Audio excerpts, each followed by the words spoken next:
Today's Sunday session is brought to you thanks to the fine folks at More Beer. Visit them right now at morebeer.com. I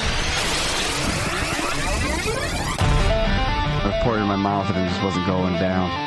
My first beer was an IPA, the best IPA I've ever drank, mostly because I brewed it. If you have a scale that is good for measuring cocaine, you're probably good for measuring hops on cocaine. You're scaring me. I think the information is awesome and the audio sucks. Make some sugary water, throw some yeast in there. And you're going to drink good beer. Yeah, it's going to be good. It's fine.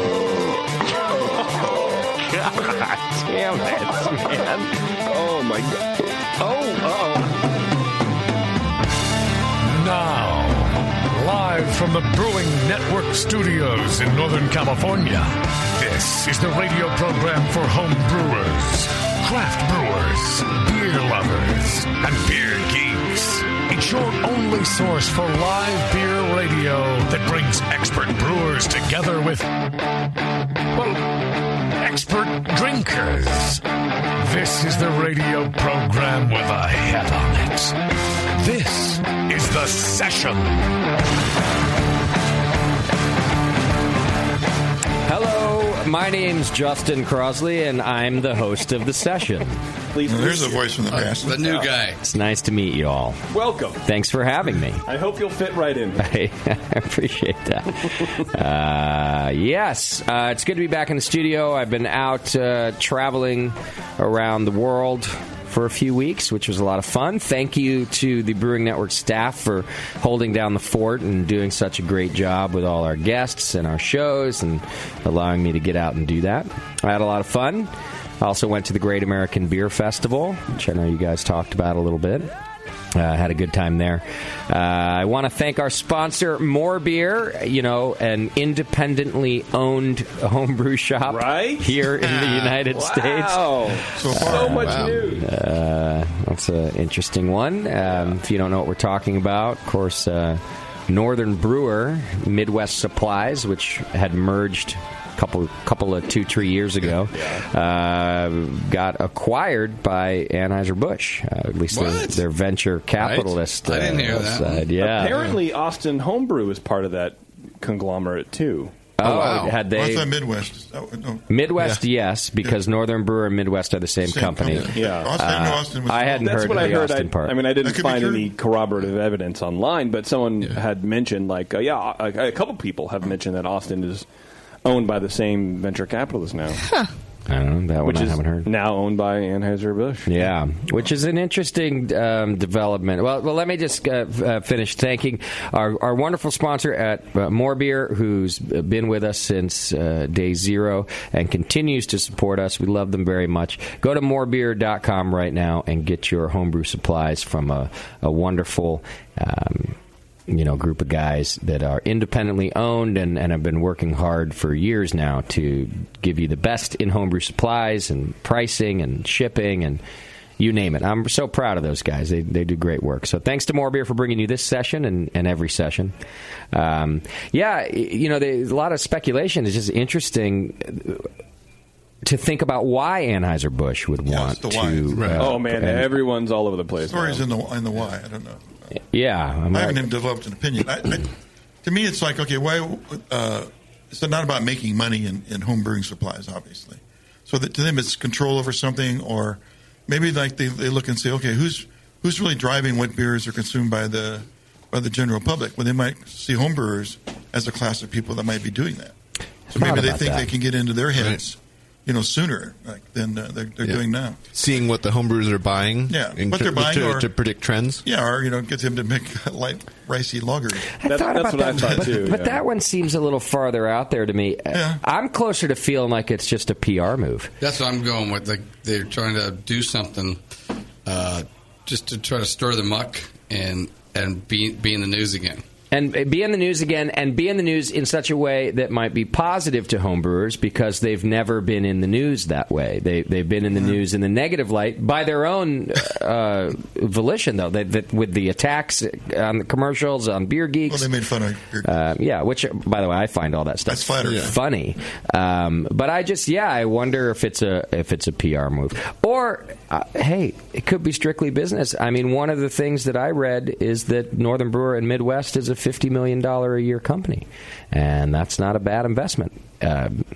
It's a weird time, though, too, because home brewing is on the decline. It has been on the decline somewhere around 13% over the last 2 years. And so I don't know if they think they're going to be able to change that and do well with the company. I mean, we'll see. Well, they have the marketing arm to do it. I mean, yeah.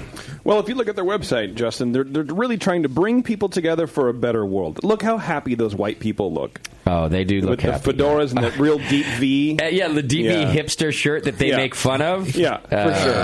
I mean, it's going to be a better world. Wow, that's the deepest V I've ever seen on a man. It's almost as his belly button. Ever. I mean, he has cleavage, basically. Man cleavage. Whoa. Deep V, baby. Is that a thing now? No, and I hope not. He's fucking hilarious. Cleavage. Look at the two chicks. They do think he's very funny. Or they're laughing at his tits. I don't know. Or that shirt. Yeah. He's like, I found a way to get kale at cost. And they're like, oh, shit. Oh, you're so crazy. Love it. Reginald. Dustin. Anyway, we'll find out. I don't know. It's very strange times we live in. Yeah. The craft beer and home brewing changing quite a bit. So an interesting development.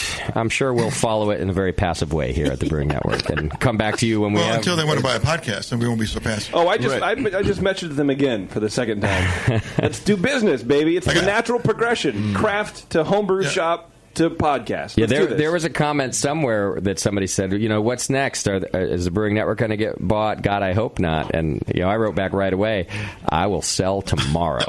I will not. Literally in 1 minute. Yeah. Oh, yeah. We got to start cooking the books a little bit, though. I know. We have to make us look a little more valuable. Cook the books a little. Yeah. I know an account. He'll stamp it. Well, maybe I have to go the Stone route and start making cutbacks. Maybe I have to... 5% of your staff. So everybody, which was such big news, and then you look at the actual number of people that they employ versus how many got cut. 5%. Yeah. Well, but 5% is a big number. What it equates to 70. compared to what it's 70 something employees. 5% in layoffs, I think, is a rather big number. A lot of times, even when corporations do it, it's a lot less than that. I think. But smaller companies, like say that have 30 people, it could be just like not hiring for 6 months, right? But they have a hotel, so there's that. Well, they got to staff that. It is interesting timing to me, but you know what? It is just business. They've got the brewery in Berlin, which I got to go to the grand opening of that. I'll tell you a little about it in a second. Brewery in Berlin, brewery in Asheville, a brewery coming to Napa, maybe something else in the works. So a lot of growth for them. So to make cutbacks at the same time, I guess there's two ways to look at it. Are you spending money on growth and leaving your employees behind? Yeah. Or, in order to grow and stay competitive, we got to get lean and mean, and unfortunately some employees have to go. And it's probably closer to that when you're just a business person. Well, the bank that they got the money from, I'm sure he wants to see, profits and stuff like that. And look, their new CEO. He's got to do something. Yeah. What did they hire him for? He's not just going to hang out and not make changes. Right. Otherwise, why come on board? Isn't that the move? Generally, whenever big companies, big corporations hire a new CEO, everyone's concerned about cutbacks. That's the first thing they do is they just start cutting. Yeah. Chop. You're going to have to cut it. As the owner, you don't want to be the guy that tells your 20-year employee you got to go. Yeah. Hire that guy to do it. Right. And make the new guy the asshole. And maybe it was kind of an indicator when they didn't actually promote somebody into Mitch Steele's old position. Yeah. Yeah. And just said, exactly. Now it'll be a group of people working. Right. It's interesting, and people, of course I feel bad, as I would with any company, that people are losing their jobs. That's nobody ever wants to hear that. But it is really not uncommon in business. It's just uncommon in our industry. And I think that's why people are so up in arms about it, or at least concerned about it, because we've never really seen it happen in our industry before. But again, our industry's grown up now, and some of these people are just having to figure that out. And it's a tough time. Also, when you become the size of Stone, that kind of growth is very difficult to do. We talked about this, I think, when we were talking about ballast. Is you can you can kind of finance yourself and do it yourself up to a certain point. But then once you reach that point, to go any further, it becomes exponentially more expensive to do so. The difference between taking on, $5 and $10 million of investment and $100 million of investment or more, really, to compete on a larger scale. And that's what these successful breweries are doing. They're now competing on a much larger scale. So, I think it's easy to say, well, F Stone or F Greg or whatever, but I don't know that looks at the big picture of what craft beer means in this country. And if Greg is serious about staying independent like he claims to be and wants Stone to keep becoming one of the world's largest and greatest craft breweries, he's going to have to make hard decisions. That's true. Speaking of investments, Kieran just invested in Brooklyn Brewing, 25%. I saw that one. That's crazy. You know why that one doesn't surprise me is Brooklyn has a huge presence overseas, both in Europe but maybe even more so in Asia. They've been exporting there for longer, I think, than most breweries have been exporting, maybe aside from Sierra Nevada.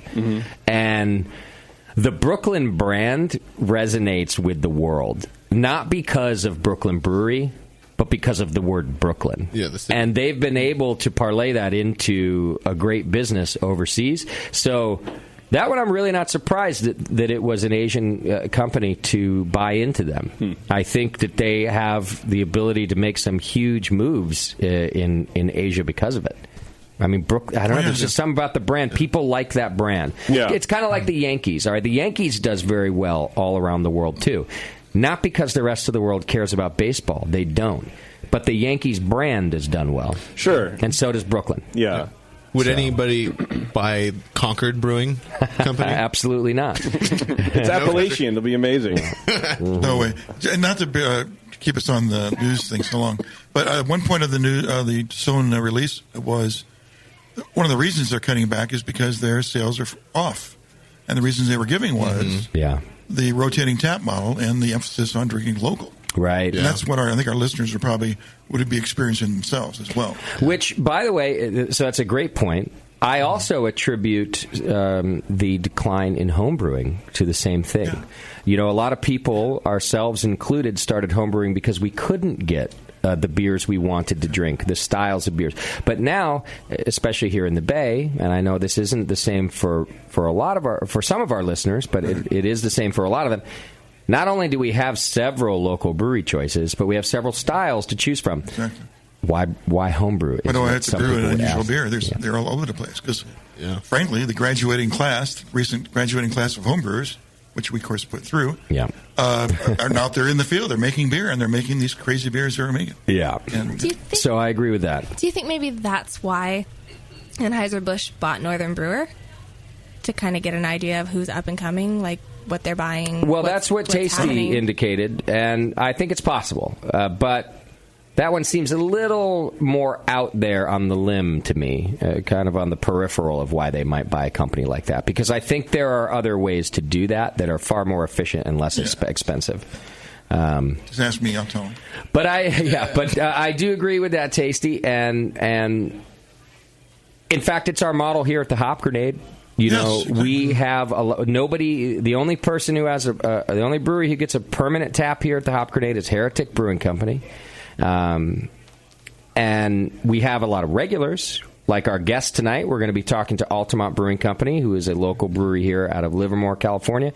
And they're kind of a regular for us, but they don't get a permanent tap.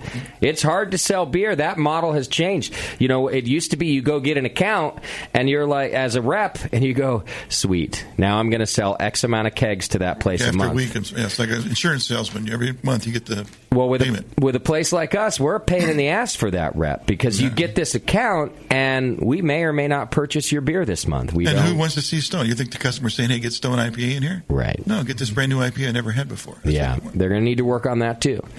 Well, anyway, I wish them luck. I also, of course, wish all of the employees who lost their jobs. Hopefully they have a really good mark on their resume, having worked at Stone, and they all find work quickly. There are a lot of breweries opening up and jobs, you name it. So good luck to those guys, and yeah. God bless them. Buy that Tesla, girl. All right, let's do just some announcements quickly. Tasty and I will be in Norway this weekend. Yeah, we'll be doing the old Scandinavian thing. What is it called? The Better Beer Festival? What's Brewing? The What's Brewing Festival. You were close. Yeah. The What's Brewing Festival. It's an awesome festival, and Tasty and I are going to be there. It's in Stavanger. I'm probably saying it wrong. Sure. Yeah. Stavanger? Let's go with Stavanger. It's the accent's on the second half. Stavanger. I think that is closer. Stavanger, Norway. Tasty now will be there hanging out, drinking beer. I know where that name of the town and the name of the bar, Cardinal. That's where you want to go. Cardinal. Okay, all right. It seems like a small place. The organizer wrote an email to us saying that every place you want to go is within walking distance anyway. Yeah. So the Cardinal, and I don't know where else we'll end up. Bunch of spots there. So we're going to be there for the event on Friday, Saturday, and some peripheral days. If any of our listeners in the region are going to the fest, please don't hesitate to come say hi. Yeah, I'd love to meet them. Let's hang out. Yeah. Let's have some beer. You're likely to see one or both of us drunk. We get a strip club report when you get back. I hope so. God, I wonder what a Norwegian strip club is like. Probably blow my mind. Yeah, probably less plastic than you're used to. Could be. I would imagine. A lot taller. Yeah, I like that though. Stavanger. That's how you say it. I think. Yeah. I think pretty sure. Check out strip clubs for me, JP. Be my trip advisor. I will. Speaking of announcement, were you done with your with that one? Yeah, I think so. Because I will be at Eagle Rock Homebrewing on November 5th. Speaking of speaking engagements, what is Eagle Rock Homebrewing? They have a homebrew shop. They have a homebrew shop. Yeah, in LA. Did I know that? Did we talk about that on their interview? I think so. Okay. I'm going to be doing some homebrew judging. Apparently, they brewed a bunch of wort for local homebrewers and people to come down and take.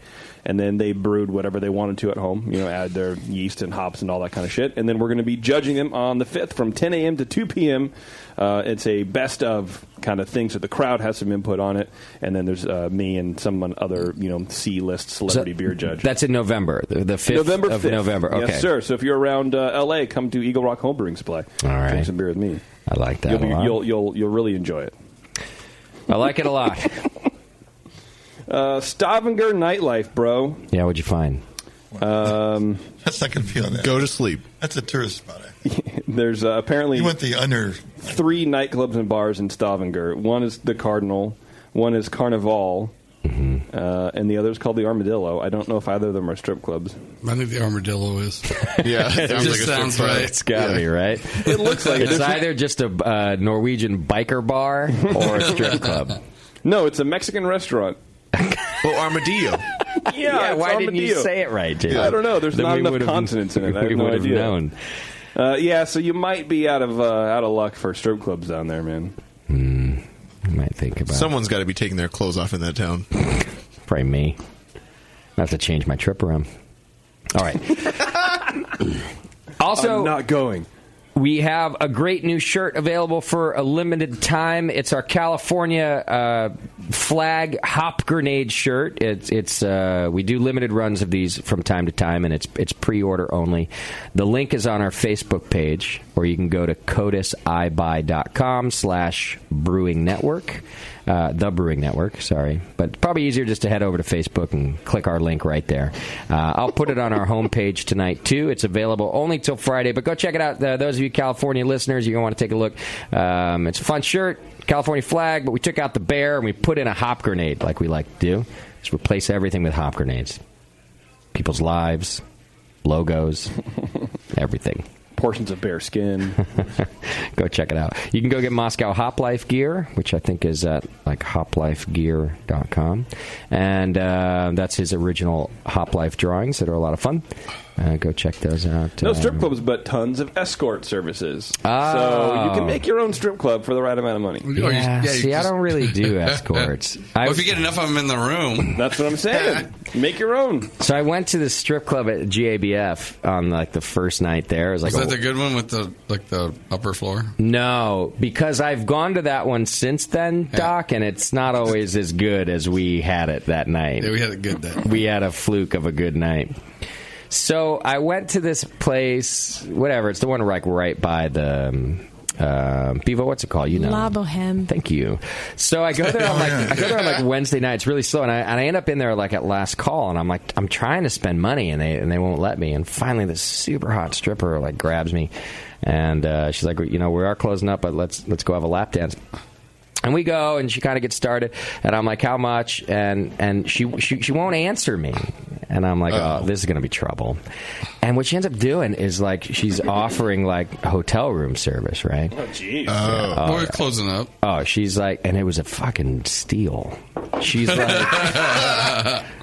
but you know what? Well, yeah, you're the late night crowd. You're the pull. You're pull o'clock. So but I was so uninterested, and I'll tell you the deal in a second. But I was so much. I was jet lagged. I was only home for like 24 hours before I got another flight to Denver, and I really just wanted a beer and I really what I wanted is a beer and to throw out some dollars. But I'll settle for a beer and a lap dance. And you wanted to keep both kidneys. Yeah, I think about that stuff too. I'm not really like the come to my room stripper kind of guy. I'm like let's all be here in community area, stripper house kind of guy.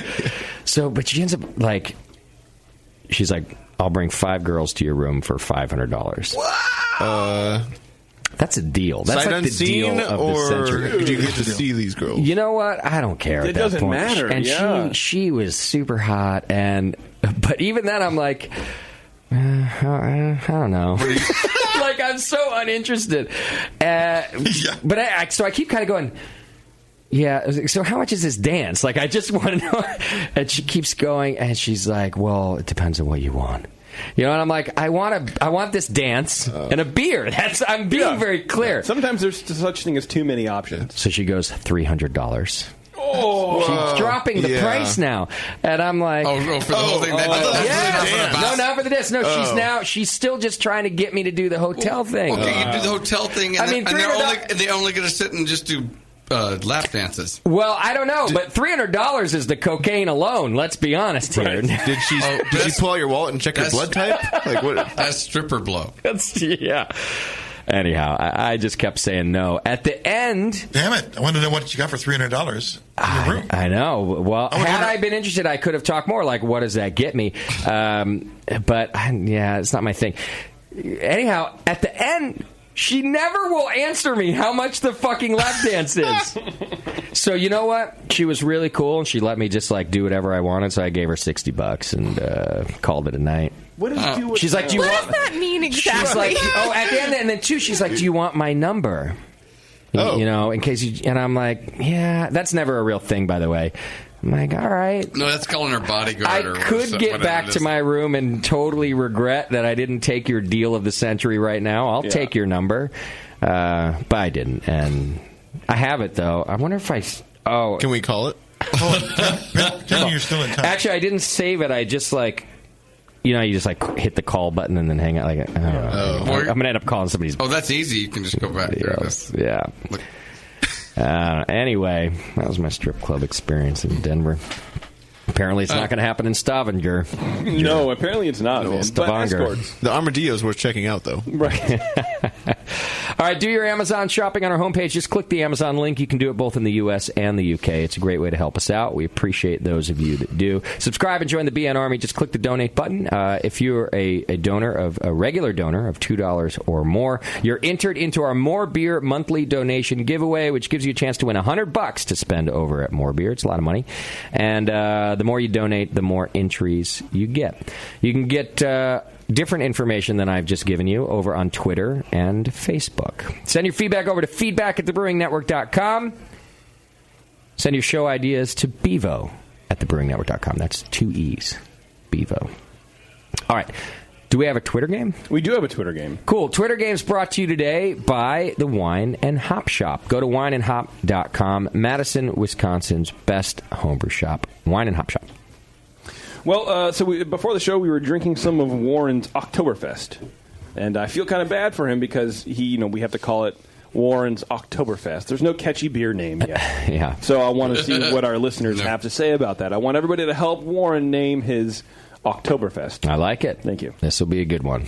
All right. Do that by doing whatever you do on Twitter. Should we do a little feedback? Let's do it. Very little feedback. All we have is a little feedback. I checked on Friday when I normally do none. All spam. Wow. And then this was about 3 o'clock today. I was like, we finally got you got one. Oh, you had to write some emails? I had to write some emails real fast. Yeah, I got a couple private emails, but then I couldn't find them again to put in feedback. But got a couple there. And I got a letter that was written into us with some beer. Wow, a handwritten letter? Handwritten letter. People do that, apparently, still. Is it on a typewriter? No, it's handwritten. Feedback's brought to you today by John at Beer Law Center. Go to beerlawcenter.com. John will take care of you. He's looking out for my trademark. I hope he's looking out for it right now because I found some new... Really? Well, I found one, or I never find them. Our listeners find them. Thank you, listeners. Oh, please do always send me that stuff. You're not stressing... Well, you're not ruining my life by sending... They always send it with an apology, sorry. And I'm like, no, you're doing the right thing. There's some brewery, I don't remember the name right now, and I'm not going to worry about it until we get a response, but there's some brewery, very blatant, violation, right? And it says, they're selling shirts that say, make beer, not war. And clever. And I sent it to John before GABF, and I'm assuming he contacted them because he's great at his job. And at fucking GABF, I'm sitting there doing the awards ceremony, right? Because that's our thing. And I sit right at the stage where the brewers walk up. And this motherfucker walks right on stage with his hop grenade. Make beer, not war shirt. You didn't just walk up there and rip his shirt right off? I didn't because I have more respect than he clearly does for this industry, and I'm not going to ruin their moment with that. That would have been a very, I don't know what the word is, but it wouldn't have been the right time or the right thing to do to go ruin their metal moment by saying, "Hey, you stole my logo." I do wonder, of course, if he got the letter beforehand, knows that I'm streaming the fucking thing, and decided to wear the shirt. Yeah. That's probably me being paranoid. He probably just really likes his shirt and wore the thing. Anyway. Right. So, no, I'll leave it alone till I hear back from John. But, that's the first time I've ever seen a hop grenade walk on that stage that wasn't mine. And I'm sitting there just keeping my composure, man. Wow. Just you know what? Fuck you. Yeah, that's not cool. Not cool. So you didn't go to the brewery in Germany? I didn't. It turns out the brewery in Germany that stole my shit is an hour outside of Munich, I was told. And also, I've been kind of angry and confrontational lately, and I figured it was going to lead to a bad scene. Tear the place up. Oh, I've been. What do you mean by that? What do you mean by that? I've been super confrontational lately. I almost got in a fight with some random dude at Bart on Doc's birthday. Yeah, that was there. I used to for the same stuff I used to blow off. I'd be like, "Oh, you'll see later," but now I'm very angry. And then that time in Reno. Did I get in a... That's right. You called me and Beardy over there just so we could be awkward. No, so I could get you your money is why I called you over. You went off and then you just stomped away. And we're left sitting there going, oh, this is awkward as fuck. Yeah. I should have stomped away from that prick, too. Anyway, I didn't go to the one in Germany. All right. I think it was the right decision. By the way, whenever someone calls me on my bullshit, I'm just going to get my ass kicked anyway. Right. Well, I mean, it would have been awkward, especially if you're kind of have a short fuse, because going there won't do anything, and more than likely the person in charge who makes that call wasn't going to be there anyway. So then you're yelling at poor fucking bartenders who don't know any better. And you'd look like the shitty American. But my hopes were confirmed by all the Germans I talked to. It's Crew Republic, I think, is the brewery name over there, and their beer sucks balls. That's what I've heard. Well, good thing they have a good logo to show that off. Yeah, that way your brand is associated with beer that sucks balls. Well, but I guess my hope is that if they, by the way, Crew Republic, if you're listening, if you stop using my logo, I'll stop speaking the truth about your brewery, I'll just leave you alone. Yeah. But I guess my hope is if they serve bad beer, how long can that last? Yeah. Well, you can hope 2.5 years. We'll see. All right, let's do some feedback. John, thanks for taking care of us over at beerlawcenter.com. First one comes through from Dave in Portland, Oregon, about the, how do you pronounce this, JP? Pajala? Poihala. Yeah, they were an Estonian brewery, so our friend UK Phil Lowry came over, and he brought this little tiny baby of a man called Chris from Poihala Brewing in Estonia, and his beers were fucking killer, dude. Oh, good. Like Baltic porters and shit that would just make your face melt. Okay. They were amazing. They're pouring that beer at what's brewing. That brewery will be there. Oh, great. Yeah. So I'll get to try it. The kid's literally smaller than Doc. Yeah. Like, he's about 6 inches shorter than Doc. Oh, he's 6 inches. He's a lot shorter. So I'll know him when he won't be there. Oh. He's my height. Doc took pictures for proof. So there is somebody out there. Yes, I did. He'll have representatives there or something. And we learned how to say 12 months in Estonian. Oh, I heard about this. Isn't it like suck my balls or something? Cocks taste good. Cocks taste good.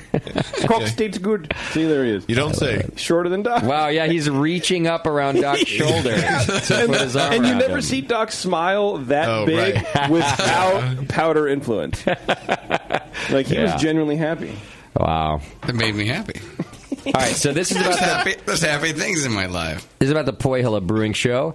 Hey, asshats, I was listening to the Poihala Show and heard the shout-out to the Acropolis Strip Club here in Portland.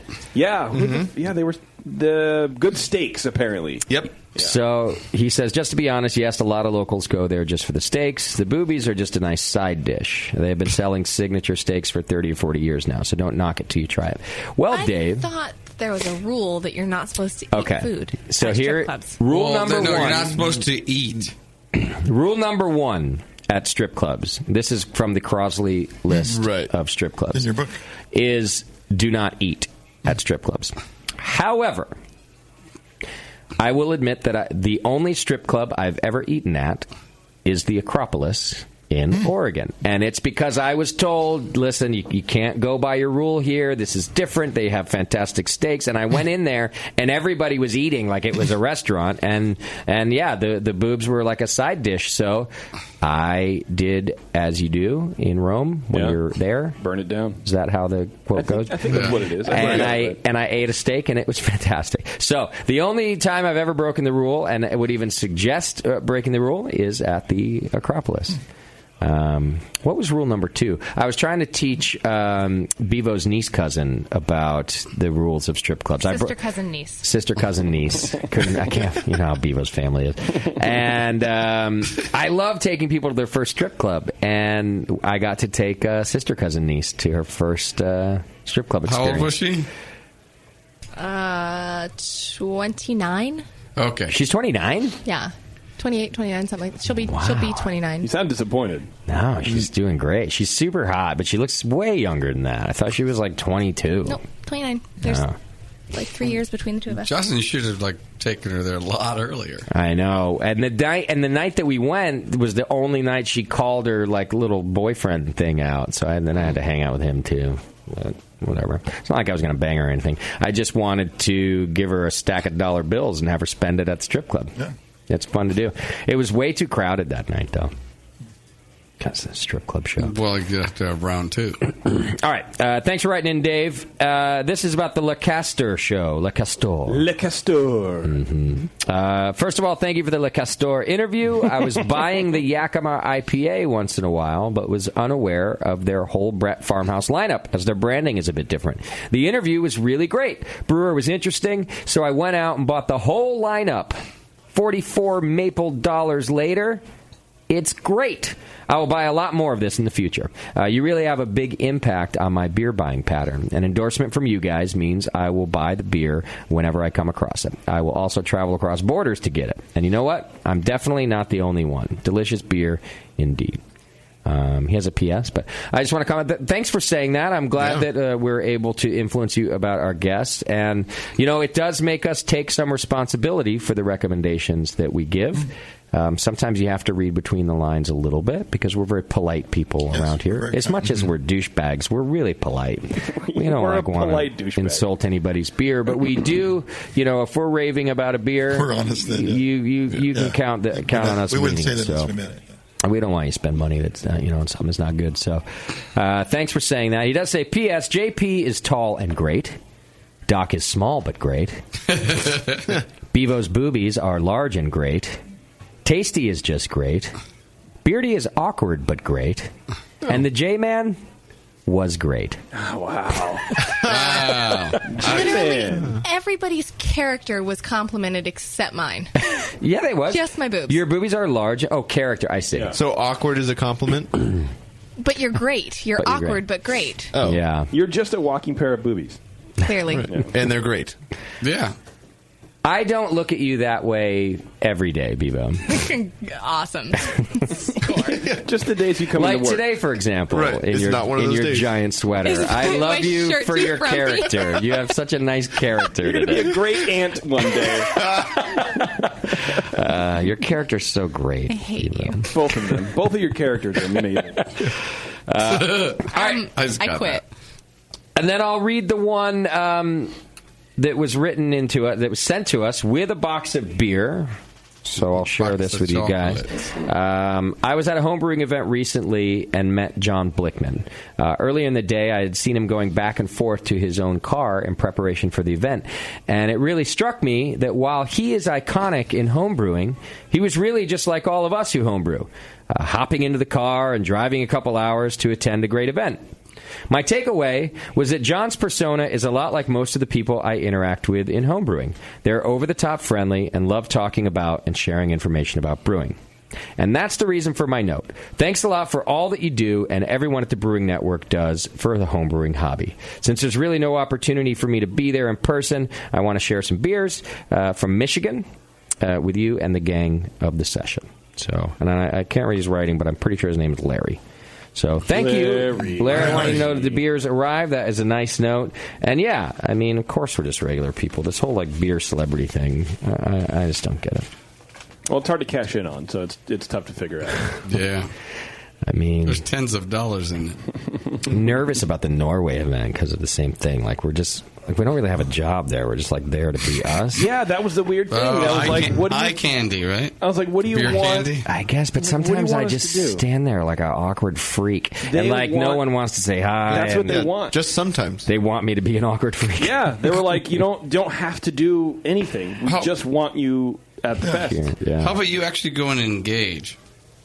I don't know how to do that. I know. That's why you stand there and nobody talks to you. I know how to do it if you give me a stage. If you want me to talk to all of the people at once, totally. That's a piece of cake. Oh, that one-on-one stuff is just too creepy for you? It's hard because there's actually bounce back, right? Then you have to stop talking, at least for me, and then wait for somebody else to engage, and then adjust what you want to say around whatever the fuck bullshit that person says, and I don't care about it. Oh, you're gonna get some. Have you tried not doing that? Our problems are different. But they're rooted differently, but they're the same issue. Yeah. I'll talk to 25 people at once, but one person is very weird. Yeah. Yeah, it is, and I'm getting worse. Whereas I think you're actually getting better, JP. I'm getting worse as the years go. I actually love talking to people. I don't mind the one-on-one. It just. Yeah. Is it some weird Dorian Gray thing where you're getting worse because I'm getting better? I'm drawing energy from you or something? Maybe. Have you read the books? I'm not going to be able to fly soon. No. It's a movie. It'll be a room full of people. So. Yeah, no, it'll be fine. Talk to one. I just usually have a wingman or a wingwoman. Oh. Yeah. I am going in a night early. I can probably go find a wingwoman. There you go. Oh, yeah. Well, you're going to have Tasty You there. could probably buy one. No, I thought about that, but Tasty ignores me. He's Tasty on his does Tasty. Party line, yeah. I roll best by myself. So, in fact, I wondered, too, that's what the festival goers are going to think, do you guys even talk to each other? I'm going to be yeah, we do, at work. Yeah. We can give it a try if you want. See how it goes. Yeah, all right, we'll see. We'll see how we end up we doing. We can do a little spoof. We can do a bit. Yeah. We'll get somebody to do a video of it or something. There you go. Awkward Tasty and Justin hanging out together. Yeah. So, how was your flight? Yeah. So, weed, huh? He'll be like, that would "So, be a good spoof, Tasty. Your hair's long, friend." Yeah. All right, we got to take a break so that we can get to our guest, Altamont Brewing Company. I'm really excited. We're going to be talking to Steve Satori. We've got their beers on tap here at the Hop Grenade, so there's still time to get down here either today or later this week because they'll still be on tap.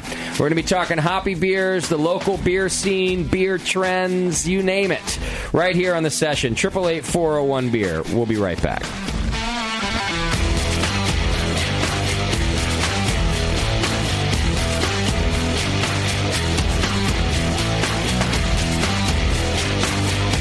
You're listening to the Brewcasters. On the Brewing Network.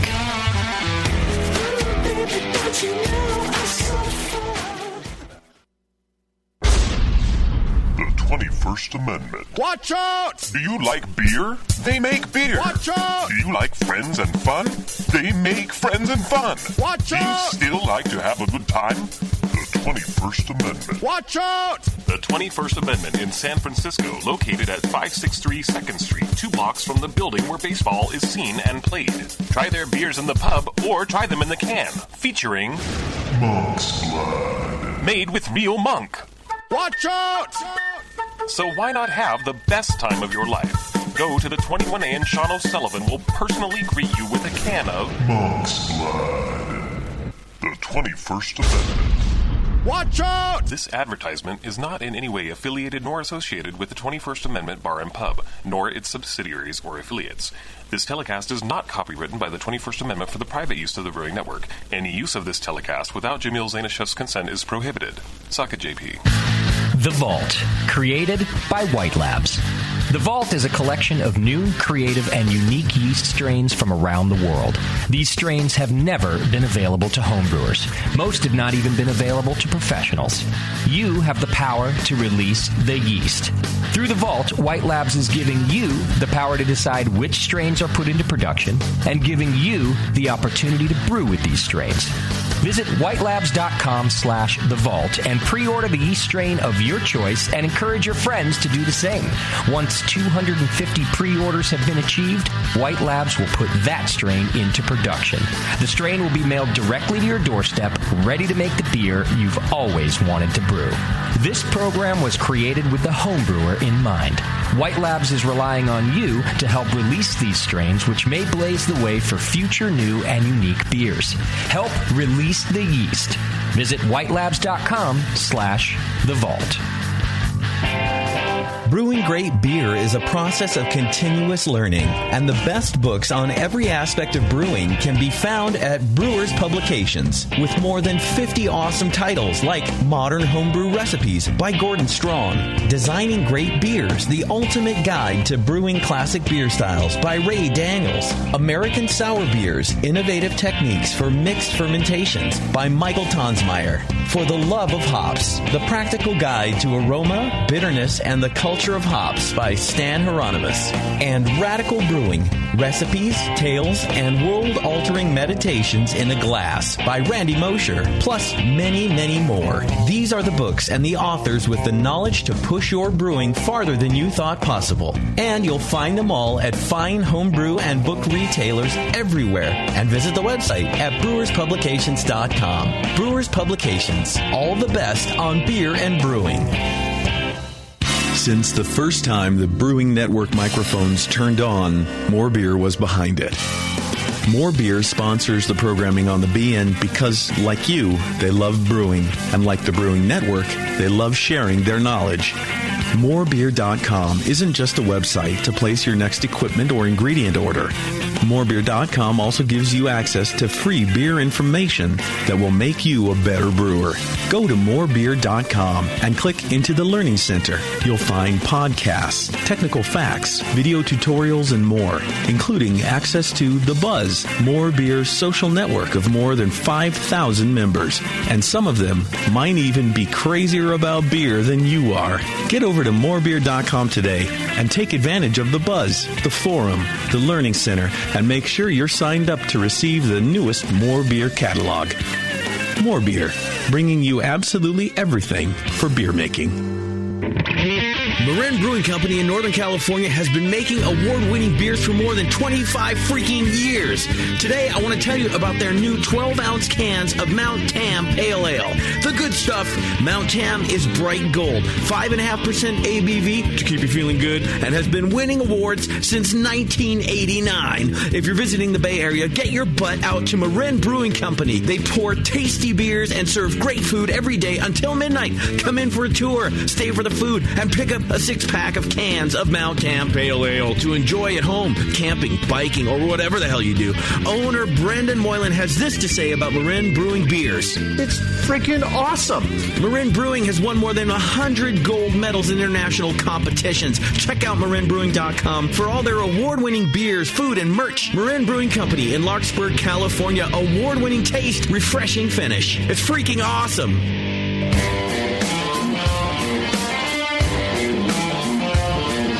Brewcasters are back. 888-401 beer. Whatever.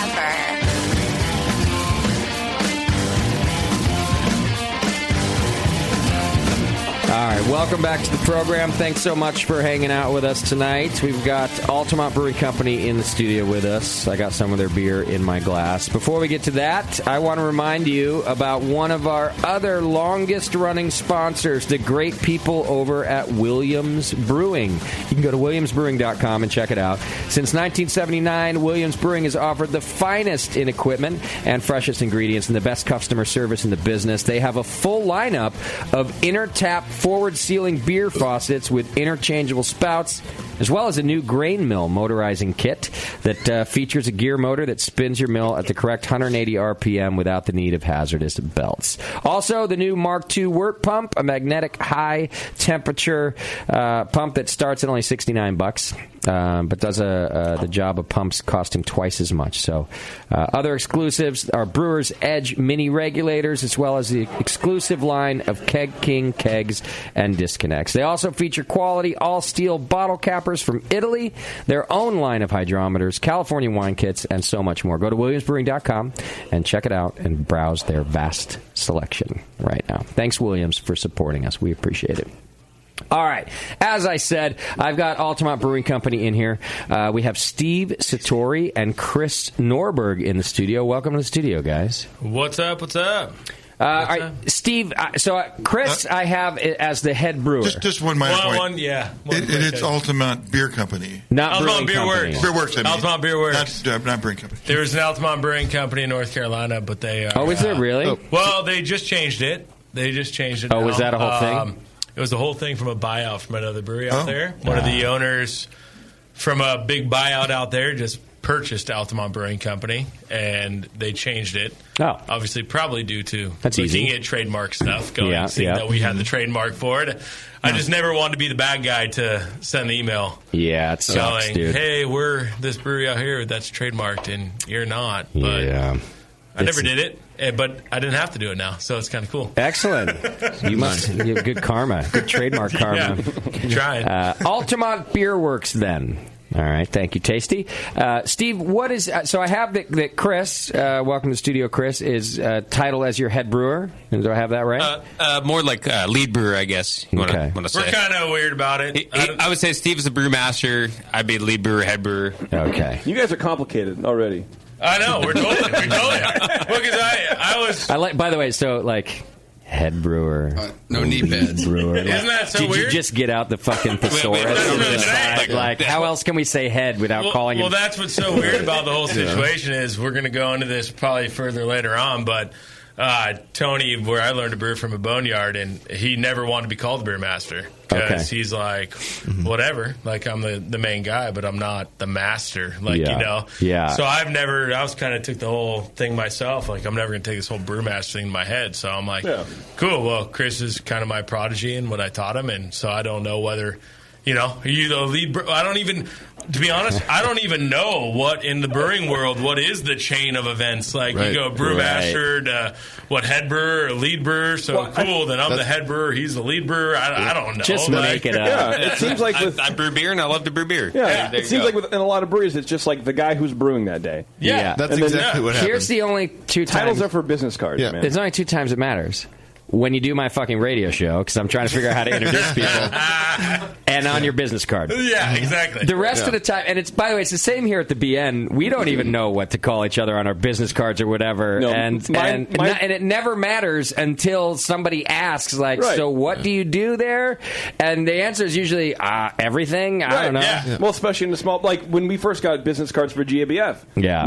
My title was Stuff and Things Guy. What do you do? Yeah. I mean, yeah. So I imagine it's the same. It's I the mean, same I try, sort of like, thing. on my signature, I'll be like, signing hom contracts, and I'm like, /owner/brewmaster. Right. And I'm like, that sounds fucking awkward. Like, It does. I don't know about that. For like, those of us who don't like hold any prestige with a title, which it sounds like you're like me in that, I never know what to do either.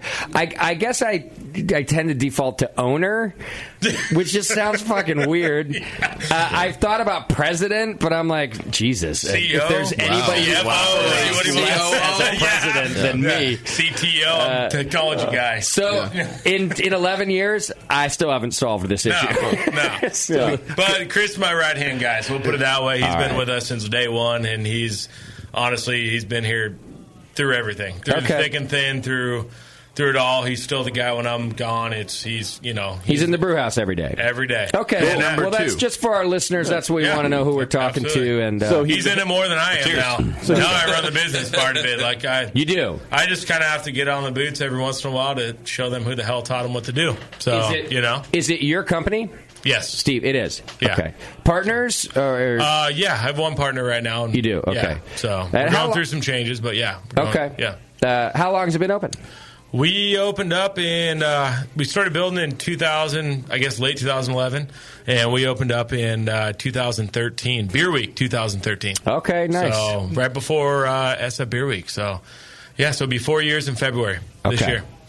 We're terrible at throwing anniversary parties. We are. So we're awful at throwing. We might actually. No. You need a guy. No. So this will be your first anniversary party. It literally is like we look on Facebook and go, "Oh shit, today is the day that we are awful." Facebook this is what you were doing 4 years ago. Yeah, you should market it as your first 4th anniversary. Yeah. So I think our plan is, I guess we'll kind of blast it here, which we're hoping we do it.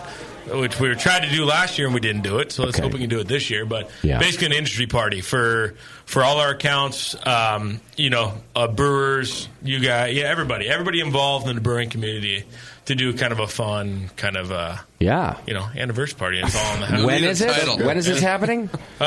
We don't know yet. Somewhere around the neck of the word, somewhere around like the Tuesday before Beer Week starts. We're terrible planners. Yeah, unless it comes to beer, we're terrible planners. Right before the Liver Olympics. Love it.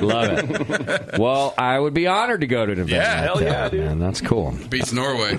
Well, and it's hard because we're all the way out in Livermore, all the way out there. God forbid anybody's got to fucking make a trip to Livermore. It's far. Yeah. People stop there. I know. Do they have a strip club? I was going to say, where there's no strip clubs? Stavanger and Livermore. Livermore, yeah. That's true. Concord have one? No, we don't either. Are you sure? That should be my next endeavor.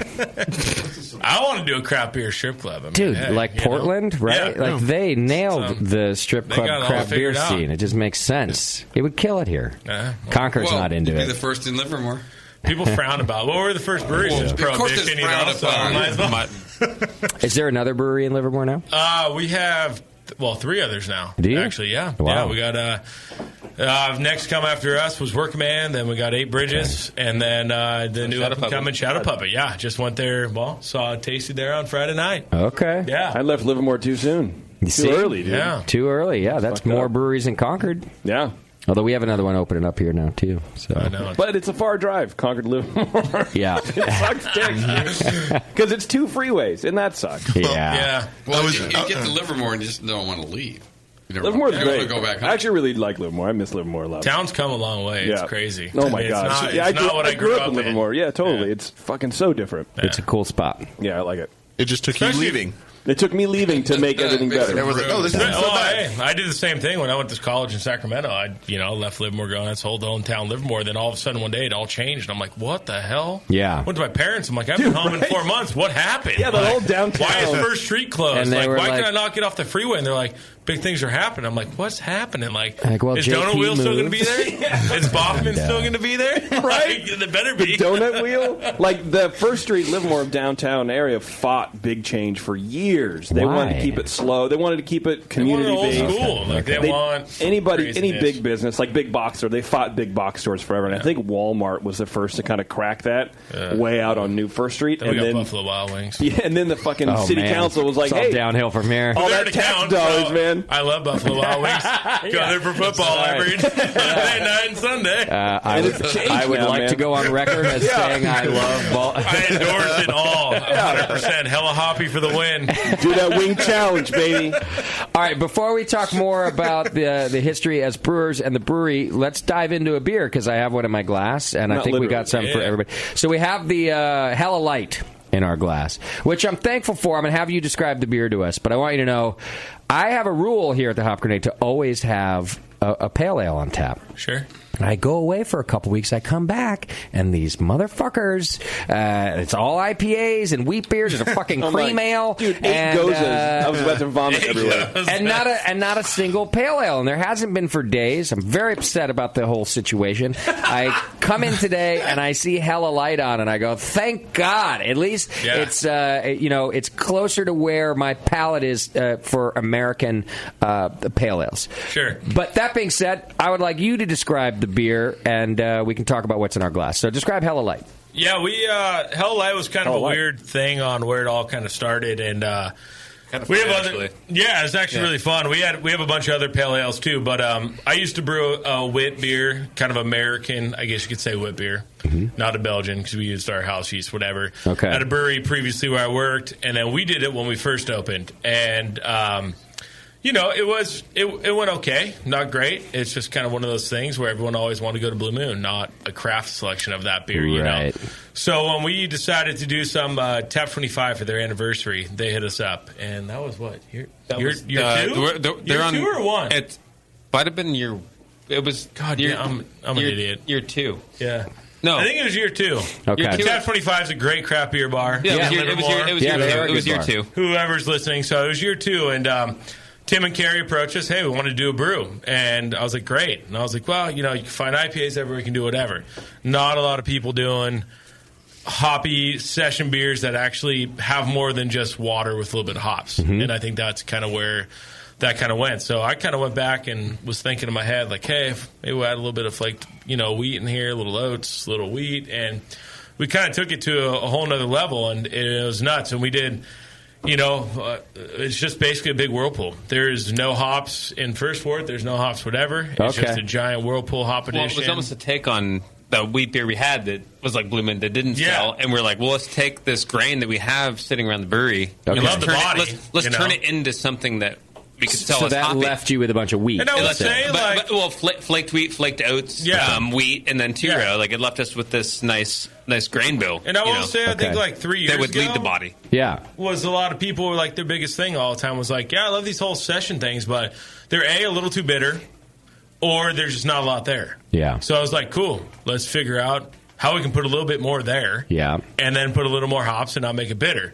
So it was a giant 1.5 pound per barrel whirlpool. Okay. And then 1 to 1.5, depending on what hops we're using. Yeah. And then hit it with a almost 2 pound per barrel dry hop.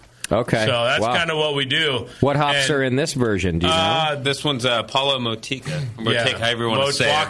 Motuica, whatever you want. You say Tweeka, I say Tweeka. Yeah. And so what's kind of cool is when we decided to do this beer, we told Tim, and Carrie, and we're like, hey, we want to do this, and they were stoked. And God, I can't even remember the first one. It was Mosaic. It was Mosaic, and it's our experimental hop. Yeah, beer, so basically, it was. Well, we kind of took this as a brewer, whether it's he decides, whether Anna, who's our Richie. So we have on the brew staff, we got Chris, we got Richie, who's our next down, and then we got Anna, and she's our new chick brewer who's here. So we'll get her on the next segment. But basically, it's whatever we want to do. Okay. So I give that to my brewers, whether it's myself, whether it's whatever, and we rotate that hop every single time. Yeah, I've noticed that it's different when it comes in here. It always has. Do you keep the malt bill the same? Malt bill's 100% because I can always recognize the beer. But yeah, sometimes it's just different. Sometimes I've had it when it is a little more on the bitter side, but that might just be like that perceived bitterness you can get from a hop. Because I assume you're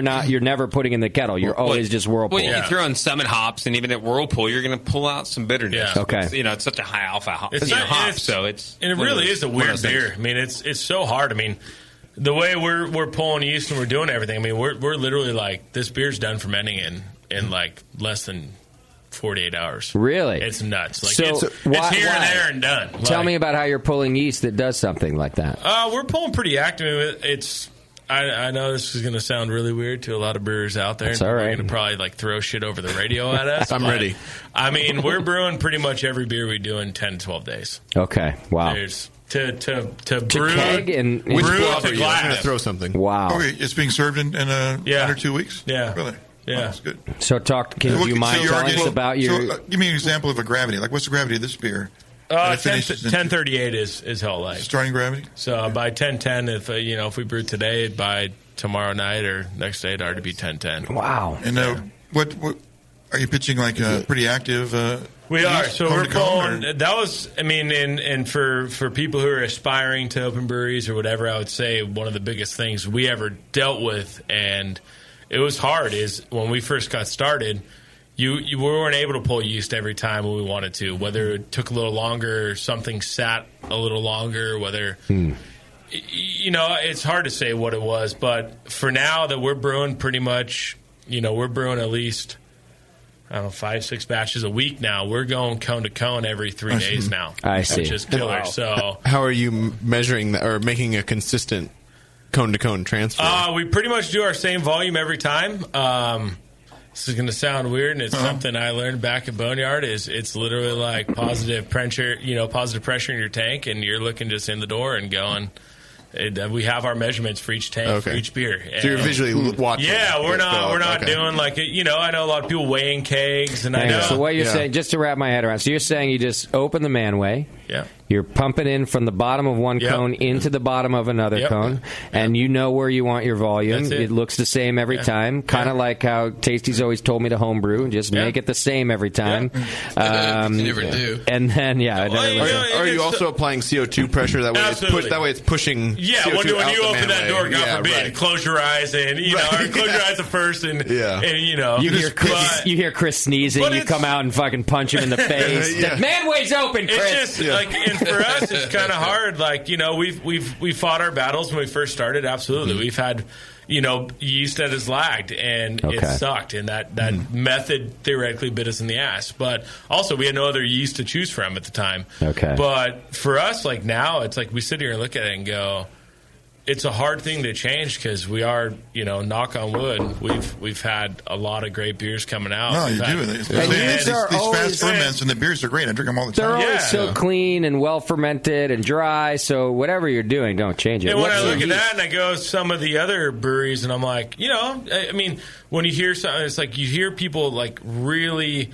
Oh man, I had this on my scope and I counted cells and blah blah. There's certain times where I'm like, maybe you should have pitched a little more yeast because clearly that cell count might have been off a little bit. Right. Where I'm like, I look at what we were doing and I'm like, okay, we're not having a D problem, we're not having a whatever problem, and it's like, I don't know. Yeah. And we have a pretty forgivable yeast. And pitching every 1968 is what we use. 1968. All our house beers. And pitching every 3 days, you're gonna dump out that first 5-10 gallons, and you're gonna look in that bucket, and it's gonna be churning. It's active as shit. Like that is good yeast, and we know the smell, we know how it looks, we know the consistency. Yeah. And really, it's like any good chef. Like a good product. Like. And we struggle with that. Yeah, and our first year, we struggled hardcore with that. But once we got familiar with our yeast and familiar with the pitches and whatnot, we we've been consistent since, and we make that same consistent pitch. And it's just about going cone to cone and keeping that yeast active. And you can go how many generations? Yeah, we're about to. Yeah, I would say in general 12 to 16. Yeah, okay, so it's not like you guys are really stretching it or pushing it. And we're definitely. I mean, I think that's pushing it, but I mean, to each their own. But I get scared. I'm like, hey, we need more yeast. But so we're going to go 18 tomorrow, and that's probably. What happens at 16, 18? Like, what do you start to notice that... first off is aroma. Like, I start to smell a little... The aroma starts to fade off. Our yeast is fruity. 968 is you don't want fruity. The dog food. Yeah, I think you don't want that dog food. And it's not as active. It might be thinner. Like, it's not as thick. 1968 is very, very thick yeast. So looking for consistency, smell, activity, lots of things. And then pH. We check pH. Yeah, and if pH starts to spike... Usually nothing ever 4.9 we ever use. Everything's always on the... Are you using an English yeast because of the flocculation to help you with your 10 to 12 day turnaround? So, and it's not even that. It's actually, I mean, and the goal is never to crank beer that fast. I mean, Tony, my mentor, thinks I'm a fucking lunatic for doing what we do. Really? You know, and he cracks me up, and I call him, tell me, you're a fucking moron for doing beer that fast. And I'm like, bro, it works. Like, if I'm getting diacetyl, if I'm getting something weird on our beer, then cool. We're not going to do it. But until then, like, hey, whatever we're doing is working. And the one thing I will say to any home brewer, to anybody, to any commercial brewer or aspiring commercial brewer is he always taught me yeast is cheap. And don't ever let that, manipulate what you do. Okay. So, like, for us, like saying we might do 12 generations sometimes. We might do... Sometimes it's just, hey, we're just brainwashed, like, between...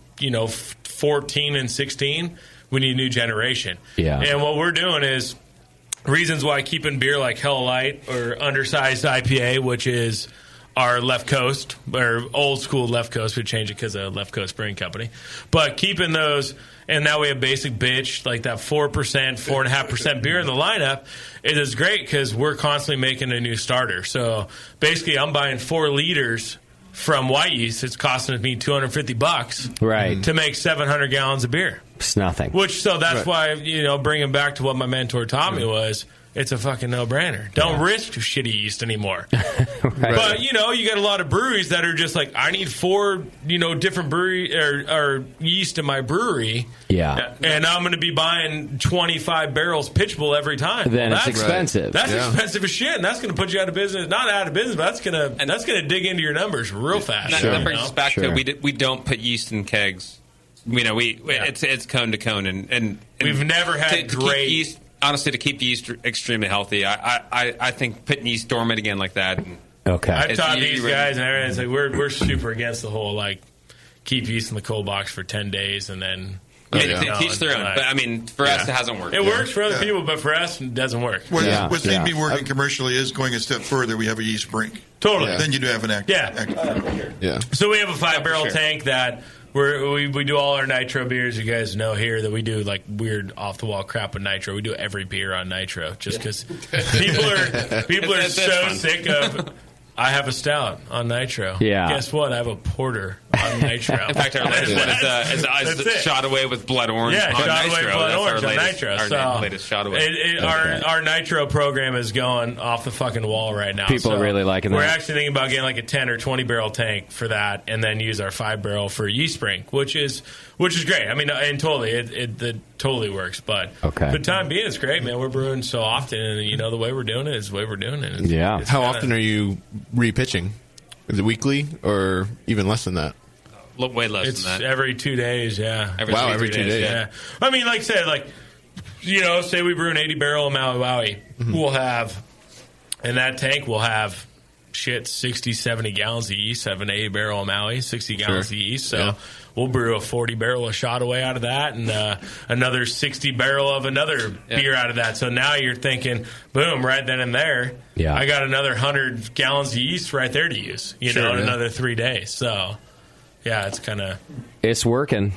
We're going to pour your pale ale right now, Oh, too. dude, this is my favorite beer. I've never had a pale ale from honestly, you guys. one of my favorites as well. It's Green Color is our favorite. It's Mosaic, Citra, and Lemon Drop, which we don't brew very often because of the lemon drop. But now we got some. Okay. We got some, finally. What's the ABV on the Hella Light that you guys shoot for 3.8. there? Okay, nice. So And it's then- an actual session beer, And dude. then I'm ready for it, dude. And I then love it. undersized, our flagship is 4.5. Okay. So that's your max. Yeah. Okay. As far as I'm concerned, 4.5 is that's it. Like that's your max. Yeah. And I think that's what style guidelines are. Correct. 4.5, right? For what? For 4.5 for session. No, I think Right? it goes 4.5. pretty high. 4.9.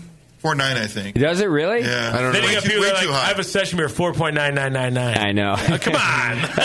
They're like 5.1, but we call it 4.9. Yeah, we call that rounding error. But then you got an IPA that's 8.4. Yeah. Somehow. Right. Exactly. Yeah. A pale ale, with that pale ale, 7%. Oh, this smells fantastic. Yeah, nice light body, easy drinking. Mm-hmm. I don't know. You look at old school and you look at new school pails, Yeah, which that's is good. fine. I love both, but when you try this beer, it's like no bitterness at all, just flavor, aroma. You get a nice malt too, a little biscuity. How come I don't have this on tap? You guys not sell it outside of the tap house? Where's Kevin? Kevin, where are you, Kevin? Actually, Anna just tanked the tank off today. She'll tell you how much there is. All right. Session beers, alcohol by weight is 2.8 to 4, or by volume is 3.5 to 5. So 5 is the cutoff. Five. Okay. 5's all right. No, that's But a normal 5-year strength pale beer. ale then, Mike. That's not a session I beer. can That's session a that fucking beer, but pale ale. little Mary Lou can't. Isn't a pale ale 6? What's No, the range of a pale pale ale probably starts at maybe it starts at 5. Pale ale should be 5 to about 6 because what's IPA? Okay, 6.5? so that's above IPA, a session. A session stops Yeah, at yeah, 5, it is. and that's where a pale ale starts. Fair enough. I can deal with that. According to these made-up guidelines. Yeah, but I don't Made think rules. I don't know. Like at 5% to me, that's not a session. No, 5% is pretty low. That's It's low, but 90% of it's lagers. not right. Like, is every lager a session lager? Yeah. That you could, It's crushable. Yeah, Oh, that's okay. why You it's look- sold in 18 packs. At 36. Well, here, let me look up American Pale Ale. 48. When Costco brought it up another 6. So I got 36. Well, so you got American What's style. better than 18? Yeah. Well, apparently American style pale ale is 4.4 to 5.4. What? Oh, okay. Yeah. Now So so what now we got a problem. What about the Wait, overlap? APA stops at 5.4? Yeah, this I'm is GABF surprised about guidelines, that. by the way. Okay, yeah. That's why we don't enter. I'm out. Wait, is that GABF? Is that what you said? Yeah. That's because there's also strong pale ale category at GABF. There's also okay, yeah. That way they You got Australian extra IPA. pale ale with clearly an IPA that everybody wins. Well, with. Now we're just what's a making strong shit pale up ale? over at the GABF. I want Estonian extra pale ale. That's a new category. How many medals can we award for the same kind of beer? I'm gonna come up with a Not Livermore enough. pale ale, and that's it. That's gonna be a whole Please do. style guideline. Yeah. That's Well, why I'm sitting in the make it hills based drinking on beer. this. Call it lifted truck. What's the ABV on this one? Green collar is It's 5.5, 5.6. Yeah, 5.5. Yeah, 5.5. Around 5.5. Okay. And I don't even like asking this question anymore, but at least it's a point of reference. IBU, like, right? I knew that was yeah. coming. I would say it's in the realm of 35 to 40. And is it? Do you put hops in the kettle on this beer? A little bit. Just a little, Tad bit. and then a Just lot tad bit. of the rest is in the whirlpool. Okay. Big time. So what Pretty do you do? much, Just I a mean- bittering edition? So all of the, and I'm no one ever. You're laughing at bittering edition. Yeah, I'll never hide my recipes because I can care less. If anybody wants to email me, it's steve@altamontbeerworks.com. There you go. My recipes, but I've never been one to hide because I feel like this industry is what I preach. What I think this industry is all about, and it's helping everybody out all the time. And we do literally in a 25, based off a 20 barrel recipe is what our kettle is, but. Our equipment is fairly large, so we put about 25 to 26 in our kettle. Okay. And our giant first word hop edition is 1 pound most of the time. Okay. Yeah. Yeah. And then we start at 10 minutes. So we'll do about usually 4 pounds or so at 10 minutes, and then we'll have a whirlpool of 1.5, 2 pounds per barrel. Unless it's a double IPA, we throw in a 20. We do a 20 Well, I just get a little because you're crazy supposed with it. to. Because we're back in my homebrew days. How you going to make up the IBUs? You got to do it. You got to put in 20. So I throw like 4 pounds of 20 just for shits and giggles. How many times have you clogged your heat exchanger? Never once. Never once. Do you have a screen or anything? No, we just whirlpool in our ghetto ass kettle we got. And we are strict about toward get down to the boil. Like we're watching. I mean, we've had once cops the go cone, through there. Once the cone shifts all the way, shut that shit down. Let's go. Yeah. I guess I take it back. We clogged it once. One time. We don't talk about that time. We're pretty good about watching it. Yeah. Okay. And we clean the living hell out of that thing. Sure. I mean, I am the most meticulous brewer ever, and I've taught these guys, and he's even worse than I am. I'm kind of scared about everything, so I make sure I clean everything 4 times. We are so clean on our stuff. It's nuts. As you should be. It's funny, man. Like, Tony, just the way he taught me was nuts. If I even put my hand somewhere I wasn't supposed to, what are you doing? And I just go home and just want to cry, going like, this guy just yells at me all day. Oh, yeah. I hate this guy. I love that and now guy. he's my freaking best friend. He's like a brother of mine. Well, so let me ask you about that, and in terms of what your brew house looks like. So, if Tony being your mentor now, Tony has worked in the industry for a long time and done some different projects, and he's now an old crotchety asshole. He is a crotchety dickwad, but it's also it's what people like about him. It's also what people don't like about him, I suppose. But I really like it about him. Anyhow, his brewery now is called Boneyard, and there's a history to that, and it's that he does kind of piece things together. He's the kind of guy who just will build it, make it happen, weld it, piece shit together from the Boneyard. So, having come from that sort of mentorship, did you buy a fancy new brew system, or did it get? So we did buy a new brew system. Okay.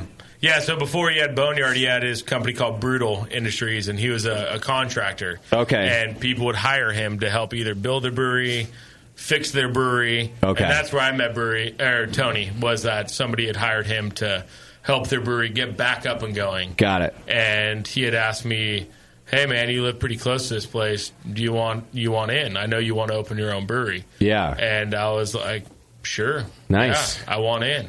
I'm like, I'm just a home brewer. And what was your job then? Just out of curiosity, what were you doing? Brewer, kegger. So you were brewing, but just not your own brewery. Okay. Yeah. Okay. Fucking titles again, dude. You're fucking I mean, when he called you, you were working in the brew industry. So, long story short, it should probably take me about 2 minutes. Hopefully we have that time to go over it. Yeah. Fresh out. I don't know. Friend, it's weird. So I used to be in the wakeboard, snowboard industry, and one of my friend who's rep for a wakeboard company is one of my best friends, lived up in Bend, Oregon. And I told him, hey, man, I got into this whole brewing thing. He tried my beer when he came down. I'm like, I'm going to open a brewery. Like, our town doesn't have one. Yeah. The last time we had a brewery was before Prohibition, and we have 60 wineries in our town. Okay. And we have the First Street Ale House. You guys have been there, I'm sure. Yep. Cranks, our number one account. Unreal. Wow. Like, unreal the amount of beer that guy goes through. So I'm like, why don't we have a fucking brewery here? Yeah. I mean, everybody loves to get drunk. That's what makes our town what it is. It's clearly a drinking town. Yeah, there's a lot of bars, and they're all like country, dive country bars. But it's a country town. Not anymore, no. Now it's fancy. Now we got a lot of money. Well, We got a lot of tech money. Seriously, we got a lot of tech money. We still got Palomones. So. We do. We have Palomones. We got V&E still. Good Time Tavern. Railroad Saloon. Railroad Saloon. There's only 4 in 30 seconds we listed But up. so basically, my friend up in Bend, Oregon was like, before you start your brewery, I want you to come up here and meet this guy. Okay. Who is he at the time was like, it's my wife's friend's boyfriend, and he started a brewery on no money and built the whole thing. Yeah. And I was like, cool. So I head up to Bend, meet Tony, hang out. I brought up my homebrew logs, where I was, hey, whatever. Mm-hmm. I didn't know what to expect. I'm in the airport taking notes, like, what should I ask this guy? I meet this fucking guy, and he's like, what's up? What do you got? Let's go have some beers, And we're sitting at this brewery, and we're doing our thing, and then he's like, well, what are you doing here? And I'm like, well, I'm coming up here to figure this all out, and I'm like, I'm going to go probably check out Ninkasi, and I want to check out disputes, and I want to do whatever, and he was like, well, fuck that. Like, I'm mashing in tomorrow at 7. Like, have Chris, and he knew my buddy Chris, and he's like, have him drop you off. Yeah. And let's brew. And I'm like, Perfect. Yeah. No idea what I was doing. Okay. No idea what I was doing. So scary. So weird. Yeah. And brewed with him for 2 more days after that. And he's like, screw going anywhere else. Like, I'll teach you, you know. That's great. Last night we were up in Bend. He was like, hey, man, like, I'm helping out this brewery down in California. I know you're pretty close to it. Like, you know, I've been down for the last 2 months trying to get it rolling. I need help. Okay. And he's like, do you want in? Okay, yeah. And I was like, yeah, sounds cool. I was like, but you know, I don't know anything. He goes, I know. I'll teach you everything you need to know. Wow. You know, like brewing side, business side, taxes, whatever. Wow. Obviously, business comes off my father, too, that I grew up in a whole family of businesses. And I was like, cool. I'll probably never hear from you. you didn't think, you thought it was just like drunk talk or what? Yeah. And then a week later, calls me up, goes, hey, can you be over there on Tuesday? Nice. And I was like, sure. Yeah. And so we rolled over, and next thing you know it turned in crazy. Okay. And we started brewing together, and the rest was history. I took over him over there, took Greg over there, took everyone over, and that's kind of where we started. And just made it happen. And then I was still working over there when we were building our brewery, and yeah, so... That's a great opportunity. He's a crazy, weird guy. But he's a good guy, and clearly, you know, that's a lot to offer somebody. So good on him, and that's right. Yeah. And your beers are pretty goddamn good, so he did a good job teaching you to brew, too. So, well, let's take a quick break. I gotta take care of some sponsors here, and when we come back, we're going to taste some more of your beer. We got a wit beer to taste in there, Doc. Yay. We also got a sour beer, which will be brand new for me to taste from you guys. So. Brand new for everyone. Hang in there. It's the session. We'll try more from Altamont when we come back. You're listening to the Brewcasters. On the Brewing Network.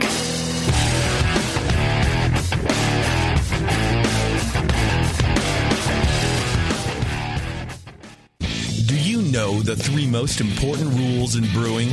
Sanitation, sanitation, and sanitation. And no one does it better than 5-Star Chemicals. 5-Star knows sanitation. You can only sanitize clean equipment. And 5-Star knows how to clean, too.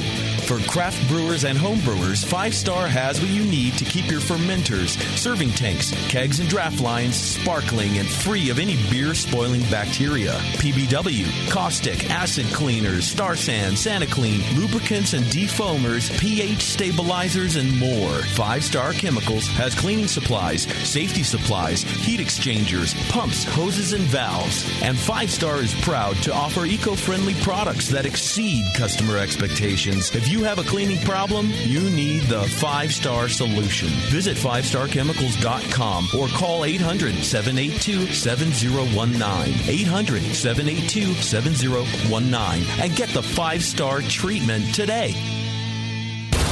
If you haven't heard, there's a completely new brand of brewing equipment. Kettles, burners, and accessories. Trustworthy everyday gear that helps you forge and shape outstanding beer the way you want. It's called Anvil Brewing Equipment.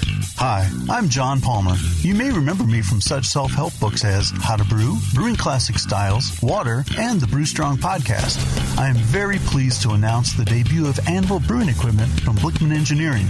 I have been working closely with them these past few years to develop products that combine the best of materials, features, and price point. Each of these products has been developed, tested, and reviewed to meet these ideals and bears the Palmer Brewing Solutions stamp of approval on the packaging. Anvil Brewing Equipment, inspired by Palmer, built by Blickman, and made for you. Check out AnvilBrewing.com. Anvil. Durable, reliable, dependable. That's it. I've had it. I am never putting hops in my beer again. What? Why? It's just too ridiculous. Insane prices, stupid contracts, high shipping costs, crappy selection. Dude, you need Nico Brew.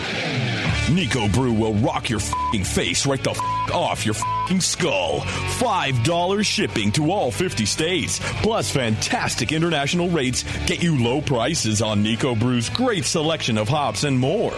Whether you're a home brewer, a pro brewer, or a homebrew shop owner, Nico Brew can get you the hops you need in increments big and small. Single orders, spot buys, or full contracts. And there's only one place to join the uber special secret elite bare bones club where you'll get the best deals anywhere. Holy shit. NicoBrew.com. NIKOBREW. Nico Brew, your bare bones buddy in the brewing business.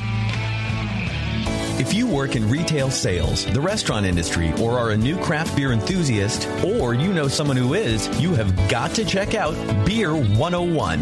Beer 101 is an online course created for anyone wanting a quick introduction to the vast world of craft beer. Beer 101 covers the history of beer, brewing ingredients and processes, vital stats like ABV, SRM, IBU, and gravity, styles, tasting, glassware, and pairing beer with food. The Beer 101 course is offered by the Brewers Association at craftbeer.com. Also home to the truly awesome Beer Style Finder, a visual guide to every beer style. Quickly play with color, bitterness, and alcohol content to interactively explore the entire world of beer styles with a gorgeously designed interface to your favorite beverage. The new Beer 101 course and new Beer Style Finder are only available at craftbeer.com. Craftbeer.com, celebrating the best of American beer. You're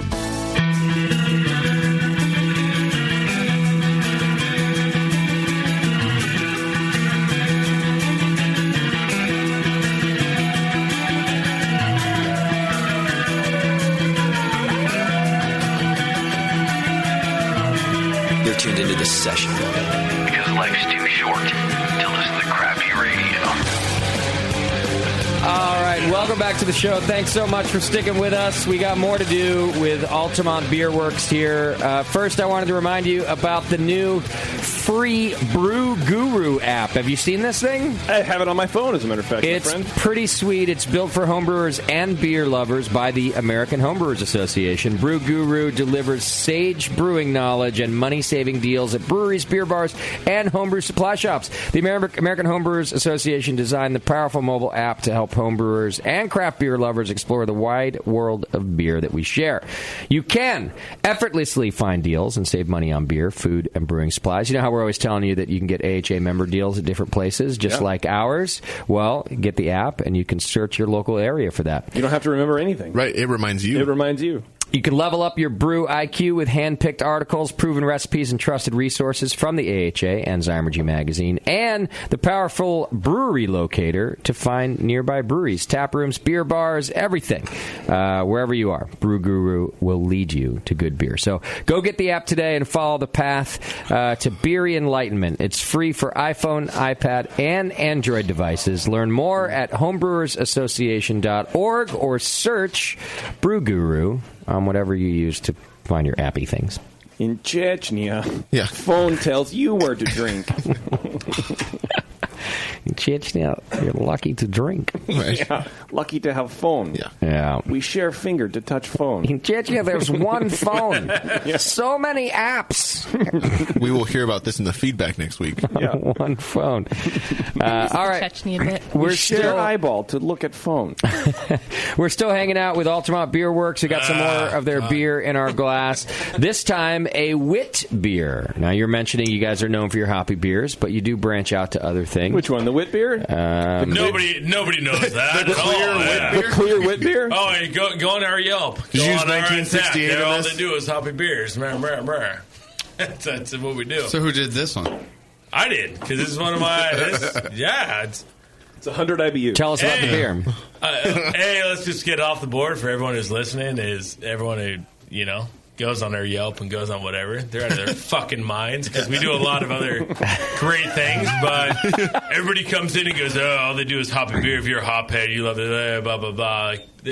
All right, wait, though. Let's talk about that for a second. We do a ton of other beers. Let's talk about that for just a second.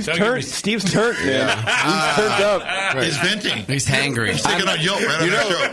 If anybody could control how much hoppy beer you guys make, it's probably you. Don't get me wrong. Hoppy beers, I love it. Or it could be Chris. We don't know who's in charge. Keep it coming. Forget about the other beers. Just keep doing that. From the marketing perspective, how many taps do you have in the tap room?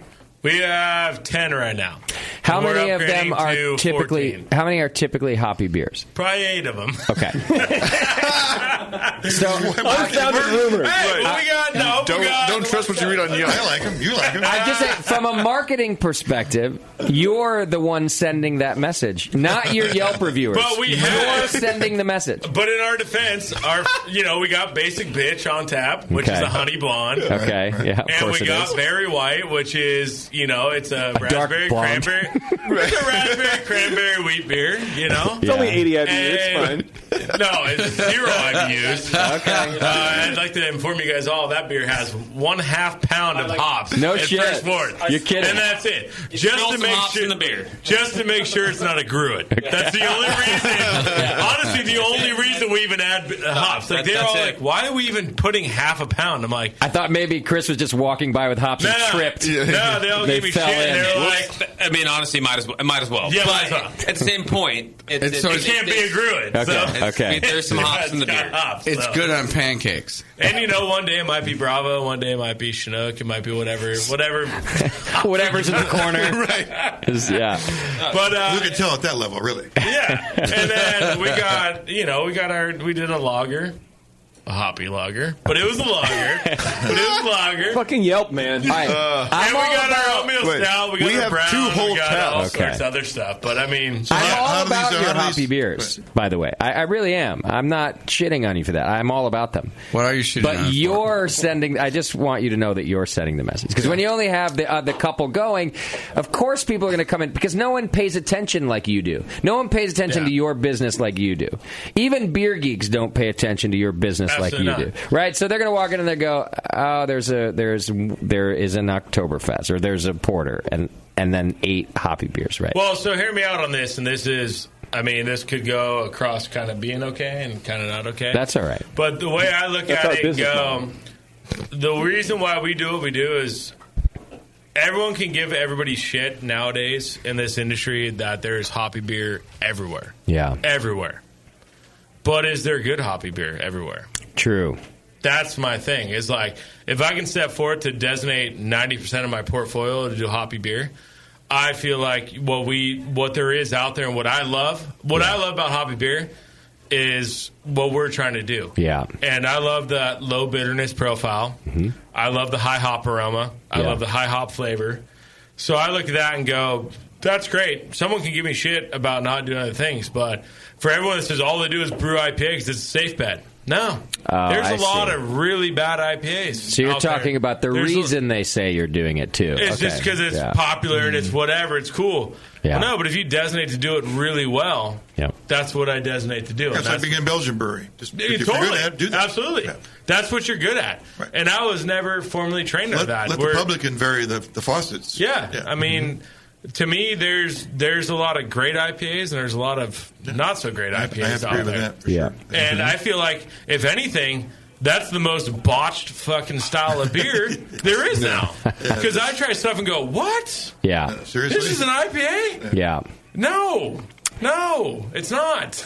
Well, I will tell my fans right now of the show here that one of the only times I order IPAs when I'm at the Hop Grenade, I almost always order pale ales. It's actually when you guys have IPAs on tap. Sweet. Because of what you just described, I have the same profile of IPAs that I like, which is really low bitterness, but the high hop flavor and aroma. Mm-hmm. And you guys do nail that. I think you do really well. Guys, and for you guys all, for everybody listening too, is that being a self-distributed brewery, every keg you guys ever get of our beer is literally a day, maybe too old. Love that. And if you're telling me it's 10 to 12 days from when you brewed it, too, maybe that's also why I like them so much. Fresh, to be honest, it's as fresh as it gets. And there's certain ones that we know it may be done in 12 days. We'll put it in the keg, and we don't release it for 15 or 18 because we know it needs time. Yeah. Totally. Yeah. But the beer for us is done. Get out of the tank and go. Yeah. And brew.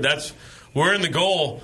I'm not a brew pub. I can't just sit here and brew beer and go like, cool, we can, sit on it because the restaurant's selling beer at a premium. But let's harp for a second on the IPA not being done thing, because we haven't really talked about that on our show before, so it might be interesting for our listeners. Mean New England IPAs? No, don't get me started on that. I don't want to get us started on that. That's a murky subject, Warren. Don't get me started on that. But That's a cloudy subject. Oh, track 7's the only one. Anyways. Wow. High five to track 7. Anyways. I would actually like to hear your opinions about that, but here's the problem. I These put two Northeastern guys have flour in beat there. that thing to death so much that our listeners are they're going to turn off the radio. So you do listen to the show. Yeah, don't worry about it. We don't do Northeastern IPAs. We have clear beer, just like Sierra Nevada, just like Lagunitas, You just have like very Red clear River. It's not about clear beer for us. It's about clean. It's about clean beer. I'm not actually. We want to put out clean. I wasn't even talking about clarity at all. No, clean. We're talking about clean. Oh, not at all. Welcome back, Justin. Yeah. So, Can we shout out our new beer we're doing for Beer Week? No. Have you said how you feel about it? We didn't say shit about it. We didn't say shit about it. all right, you guys want to talk about it? We'll make it feel better? No, we're not talking about anything. Okay, all right. I mean, our Maui Wow is pretty juicy and it's clear. So I actually didn't even mean the cloudy part. We've gotten some IPA in here from some of our favorite breweries, like a local brewery, who gave us a keg like the day that they kegged it. And this beer is always good. And there was just something wrong with it. We put it on tap, and it was IPA, and it just was no good. And we couldn't figure it out because we've never had a bad beer from these guys. I knew it was. I picked it up myself, actually. And it turns out it just needed to hang out for another week. Yeah. It was kind of like bottle shock, or I don't know what you call it. Maybe the hops just hadn't dropped enough to taste good. Green rest, maybe? Yeah, something It's like that. a harshness, you get a little bit of hop harshness Okay. on the beer, which can be weird. So you guys find this happening sometimes with your IPAs, No, it happens all too? the time. Like that's the thing. Like That's what people hang on to. 10-day IPA, you're not going to get a 10-day IPA in a 20-day IPA. Like 20-day IPA is obviously going to be way better. Yeah. Than 10-day IPA, It's but weird. Like they all come together. There's so many people now that are just like, freshness, and it's like, that's great. We love that. That's what we hang our hat on, But there's a certain time when it's like, hey, this is actually when it should be drinking. Okay. And we don't. I wouldn't say we hold up our whole business over it. There's times where we're like, yeah, we know our beer, obviously, right? We're the ones every day. Yeah. Like the Another Hoppy beer that's on tap right now, to me, is great. I love it right now. I know in 2 more weeks, if you kept that beer in a cold box for 2 more weeks, it's going to be fucking primo. Really? Okay. And primo. Okay. But, it's a great beer right now. And it's a lot, and to me, it's a great double IPA that can go up against the best of them up there. You know? Like I was telling JP earlier, it's like we're just like that slow killer that's in the background. That every time, like at the bistro, we win, or what? People are like, what the hell, Altamont? Like what? Yeah. And it's like, sorry, we just won. Like, sorry about that. Seriously, that's our whole motto. Is like we're so. And honestly, the biggest thing I've pressed to all these guys, Anna included. We got our woman brewer here, who's our awesome. woman brewer, our chick brewer. Hi, Anna. Welcome to the show. But you didn't give her a mic. Well, but we're she's working here. on it. She's like at the back of the bus right now. Well, she's still learning. She hasn't worked her way up. We're going to make her be on the microphone at some point. She's kind of humble. She's kind of shy over there. Chris, you want to swap out for 5 minutes? Yeah, and give her a microphone. If we're going to have her in here, we might as well let the listeners But that's kind of the whole hear thing. her Is voice. like that's how we roll. Is like we're old school. We're kind of the silent killer in these Bay. And I think what's kind of weird is being out in Livermore. People we always joke about it. Our biggest joke in the brewery is like, dude, if we opened up in San Francisco, Lord knows what it would be. Like, not that I want to be it, but like, it's like if you're in San Francisco or you're in Oakland, it's like, oh my God. Yeah, you're right. Oh my God. And we're like, hey, we're the guys out here that won the bistro 3 years in a row, and we're never doing this and that. And who's talking about it? Yeah, and other things. And we're doing, we should be shooting to do about 14,000 barrels this year. Wow. People have no fucking idea. And we're like, hey, what's up? But that's all right with you, right? Totally. Like you don't, It's one of our favorite things. And most of it's hoppy beers, right? No. Right. Yeah. Remember, we have basic bitch. We have bear. I can see why this wit won at the Bistro Double IPA competition. Why we have our wit, which we were going at about 10 minutes ago. I still have it in my glass. Introduce us to your new brewer, and we'll talk about your wit. What up, what up? There's Anna over here. She's our newest... represent. Hey. Yeah. She was our taste room staff. Okay. Who was too scared to actually tell me she wanted to be a brewer. I see. So our old taste room manager came up to me one day and goes, hey, Anna wants to be a brewer. And I'm like, I had no fucking idea. Anna, why were you afraid to tell him you wanted to brew?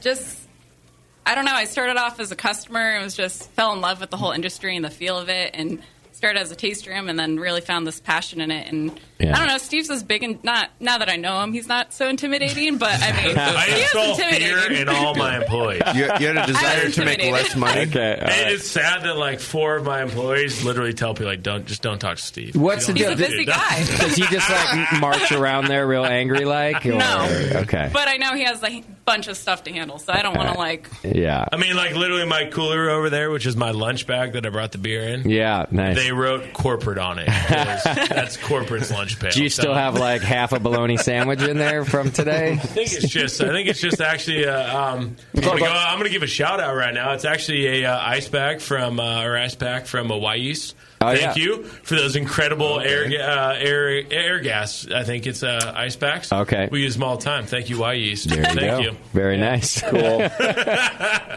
Had you brewed before? Nope. No. Haven't homebrewed. Nothing. Yeah. Okay. Why'd you let her in the brew house? What happened? Did you need a brewer? It was more of politics. Okay.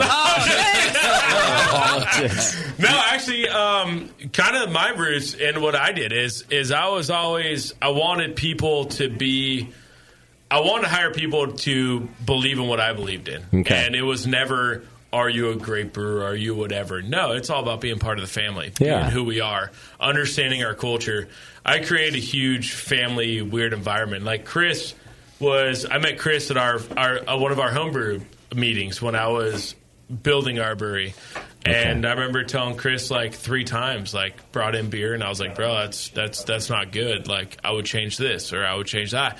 And he was the only one every meeting after meeting was like, hey, man, I changed this. Try it. Okay. Try it. See, Try it. It's smart. You hire people that will listen to you without getting paid first. Totally. And that's smart. Exactly. Yeah. And then I Richie, forgot about the listen to you part. Yeah. And then Richie, our second brewer, was I taught Richie how to brew. Our very first batch of beer was a non-hoppy beer, Smooth Operator, our oatmeal stout. And I taught Richie how to brew on a Sunday afternoon on a 20-barrel batch. Okay. He started brewing on our home brew systems afterwards at the brewery when he had spare time on his day off or whatever. And taught him on a 20-barrel system and then taught Anna on a 20-barrel system. And how long have you been brewing in the brew house now? Off the clock, I've been back there for about. I will go putting in my own time. 0 hours. Yeah, 0 hours. Putting in my own time, interest, all that kind of stuff. But 6 months now. 6 a months. little over 6 months. Do you regret your decision to move into the brew house? No. No, you like the work? Love it Except so for much a paycheck. more. Yeah. No, I love everything about it, though. Her paycheck in the taste room with all the tips and all that, you know. And I was like, God damn it. Moving to the brewing side is not It sucks. It sucks. But you like the process. You're enjoying learning to brew, and that's cool. I'm still learning, so I get a brew tomorrow, and I hopefully won't fuck it up. And do you think brewing is what you want to do, or are you looking to just know the whole industry, or what? No, that's what I want to do. You want to brew? Yeah. I like it. She was serious about it. Yeah. Super serious about it, and she's kicking ass. And it's funny, like we all, I'm not gonna lie, the 3 of us got together and we kind of had our reserves at first. We're like, I don't know, like. What were you worried about? Yeah, taste room girl, Girls are good at cooking, but not necessarily brewing. Hey, and just have a girl in the back, and you guys all know how it is running a brewery. The shit just flies. Is this like Donald Trump locker room talk now? Totally. Yeah. We can grab whatever you want and just do whatever. Were you worried about like the culture? Is that what you're saying? Because you guys can just say anything you want, and now you might have to worry, or were you worried about the work? I think both. Okay. I mean, and it wasn't. We had meetings about it actually, which is great. Me and Anna had some great meetings about it, and she didn't understand me at first, and no. I'm not one to, and again, call me crazy, but the way my dad is and the way Tony was, I learned from him. I'm not one to sit there every day going, "Hey, you're doing okay." Yeah. Like I know you fucked up all day, but you're doing good. Like you've recovered. No, you fucked up, and I'm going to let you know. And I think for when we got started, it was kind of one of those things, and it was. When she really wanted to push it and really show us what she wanted to do, that was when I was like, bam. Like, she's going to be, Yeah. she's going to make it. Like, Okay. She, you So know, now, do you hand out your yelling at people equally? Anna gets yelled at just as much as Chris, we all for do. example? I get harassed so much of a boss, I don't even want to call it about it. Yeah. Okay. Today was boss's day, right? And all they do is kick me in the nuts and slap me in the face. So, Nice. yeah. Literally, because that would be amazing. Yeah. Hey, happy boss's day. Here's a trip to the ER. He's saying literally. Actually, haven't. Hope you didn't want kids. Matt, our head of sales, who's outside distribution, he tried to tell our sales girl to come into my office and kick me in my nuts, and she was like, "I don't think that would go well. Yeah, I don't think that's going to help my paycheck." I thought you were kind of limping when you came in, but I thought it was just your gangsta lean. Yeah. Hey, lumpy nuts. That's how we roll. I mean, you're meeting literally half the company tonight, so Okay. that's kind of how we roll. Excellent. Well, I'm glad that you all came in. Anna, congratulations. Thank you. On your job. We're not I know. sure I yet. think you might have to come report back on how this went for you. I'd love to, With but yeah. with these fucking guys. If you guys are hiring for a bartender anytime soon, let her know. Oh, God. You need another bartending shift, huh? No, I don't want to go back. She does not miss the taste room staff. That's No. She does not miss working the taste room. That's for sure. Well, because it's Livermore. Well, no, and I do when I have to, but Yeah. Yeah, we're a step down from Livermore. Trust me. Well, she probably Just a little. She probably didn't like it because she wasn't serving enough We're cloudy just IPA. slammed, man. Our taste room is nuts, dude. The only thing we ever get, like our worst reviews we ever get, is because we don't have enough space. Oh, really? Like it's crazy. And That's a we're trying. weird review to get. Well, and with Right? the IPA thing. And the hoppy beer. And the Man, we hoppy go to beer, the other breweries The and they're non-hoppy. dead, and this place is crowded. 2 stars. Cool. Thanks, bro. Yeah. It's back tomorrow. Yeah. This place is successful. Right. Yeah. People Fuck want to these be guys. here. Yeah. Sorry, I wrote that. I And, guess they like their beer. Warren, we should go there and write shitty Yelp reviews. Oh, yeah. Just sit like, the IPA is too clear. I can read through it. Yeah. Yeah. This beer's juicy and I can see through it. What the hell? It tastes like it was brewed in 10 to 12 days. I prefer my IPA in 16 to 10 to 15. Shit! I don't know. It's okay. We can delete it. Thank you. I want floaties in my beer, please. Oh. Floaties. Do you guys filter all your beer? Easter We do not. floaties. We filter absolutely zero nothing. It is all biofine. Biofine. Yeah. I want to drink my beer That like stuff. a blue So whale, we've, just filtering through my teeth. I guess in a way we've kind of mastered the biofine thing, which we love, which is great. Yeah, So, you have mastered it because all your beer looks filtered. even It's a so wheat beer clear. is super Yeah. crystal clear, you know. So And let's that's what's hard hang is- on. Let's talk about the wit before it Right. gets out of my glass. It's already 'Cause out of we're my about glass. to try the sour. So already done. Just Do we tell have us any about more it. green collar left? In there? Probably. There. What's in the wit beer? So wheat beer is your standard, flaked oats, flaked wheat, wheat beer, Pilsner malt. This is our second generation of doing it. And the reason why we did do this is, like I said, I think we talked about it earlier, is that we did our first lager for the first time. And this summer, which was great, we did 2 runs of it. And then just having more tank space and finally expanding, I wanted to bring back in the Belgian. So we did this Belgian. We also did a Belgian Pale Ale, more of a hoppier Belgian Pale Ale. Okay. But still, nothing crazy, nothing over the top. But I love this style. It's one of my near and dear to my hearts to my old brewing career with Tony at the beginning. We used to brew a beer like this all the time, and I really wanted to bring it in. And this is the second generation. Like I said, we did increase the coriander and the orange peel in this one, which I think really made it a lot better. Yeah. And not being the biggest fan of Belgian beers and what they do. I like Belgian beers, but not super estery, funky Same. levels. Yeah. So we ferment super low, start at 62, and then work our way up to like 66. And But it is a derest. Belgian yeast. Yeah, and Okay. derest is 70, but 72, yeah. But ferment super low at first just because I wanted it as least estery as possible. I think you succeeded in that. There's definitely esters there that are very Yeah, nice, it's there. and they complement the And you're not amount going to avoid that. I mean, it's, Yeah. Belgian ale yeast. Well, you typically cooler fermentations with Belgian strains, you focus more on the phenols instead of the Yes, esters. yeah. So it's for what I wanted. I mean, like I said, we made more adjustments on the second time around, and this second time around, I've had like multiple pints of it now, and I'm just. I could see that being super popular at your tasting room. Yeah, it's weird, man. Like, it's weird. Like, we're so every time we brew new shit, and this is my biggest pet peeve with people is, again, going back to they're going, you always brew hoppy, you always brew hoppy. We brew oatmeal stout. It loves it. Like our Imperial Oatmeal Stouts won 7 awards last year. Okay. And everyone gets one keg of it and goes, great, cool. Yeah. We brew it a second time. It sits around for 2 months. No kidding. Because the way and call me crazy, but as a business guy, it's kind of what I look at and what I analyze numbers all day, and I run our whole business. So I'm like, everybody can always get a stout, a porter, a Belgian, something from a distributor. Always. Yeah. They can't get 2-day-old IPA. Okay. So you and think I think it's just, that's clearly what people, everyone buys one keg of our stout, our porter, or whatever. It's great. They love it. Sells well. But all of a sudden, they're like, fuck, I need that hell hoppy back on tap. Yeah. I need that shot away back on tap. And it's our market. Back on tap. And you guys aren't the only beer serving place that has 8 IPAs and 2 non-IPAs. Yeah. So that's really, I think, a key issue. Because there's so much competition for those non-IPA slots. Totally. Oatmeal Stout gets lost in the shuffle. Yeah, and it's like, dude, people love it, but it's at the end of the day, it's like, people want our IPAs and our pails, and we're going to keep doing that. That's what you got to do. And hey, I'm not mad. That's what's in my kegerator now.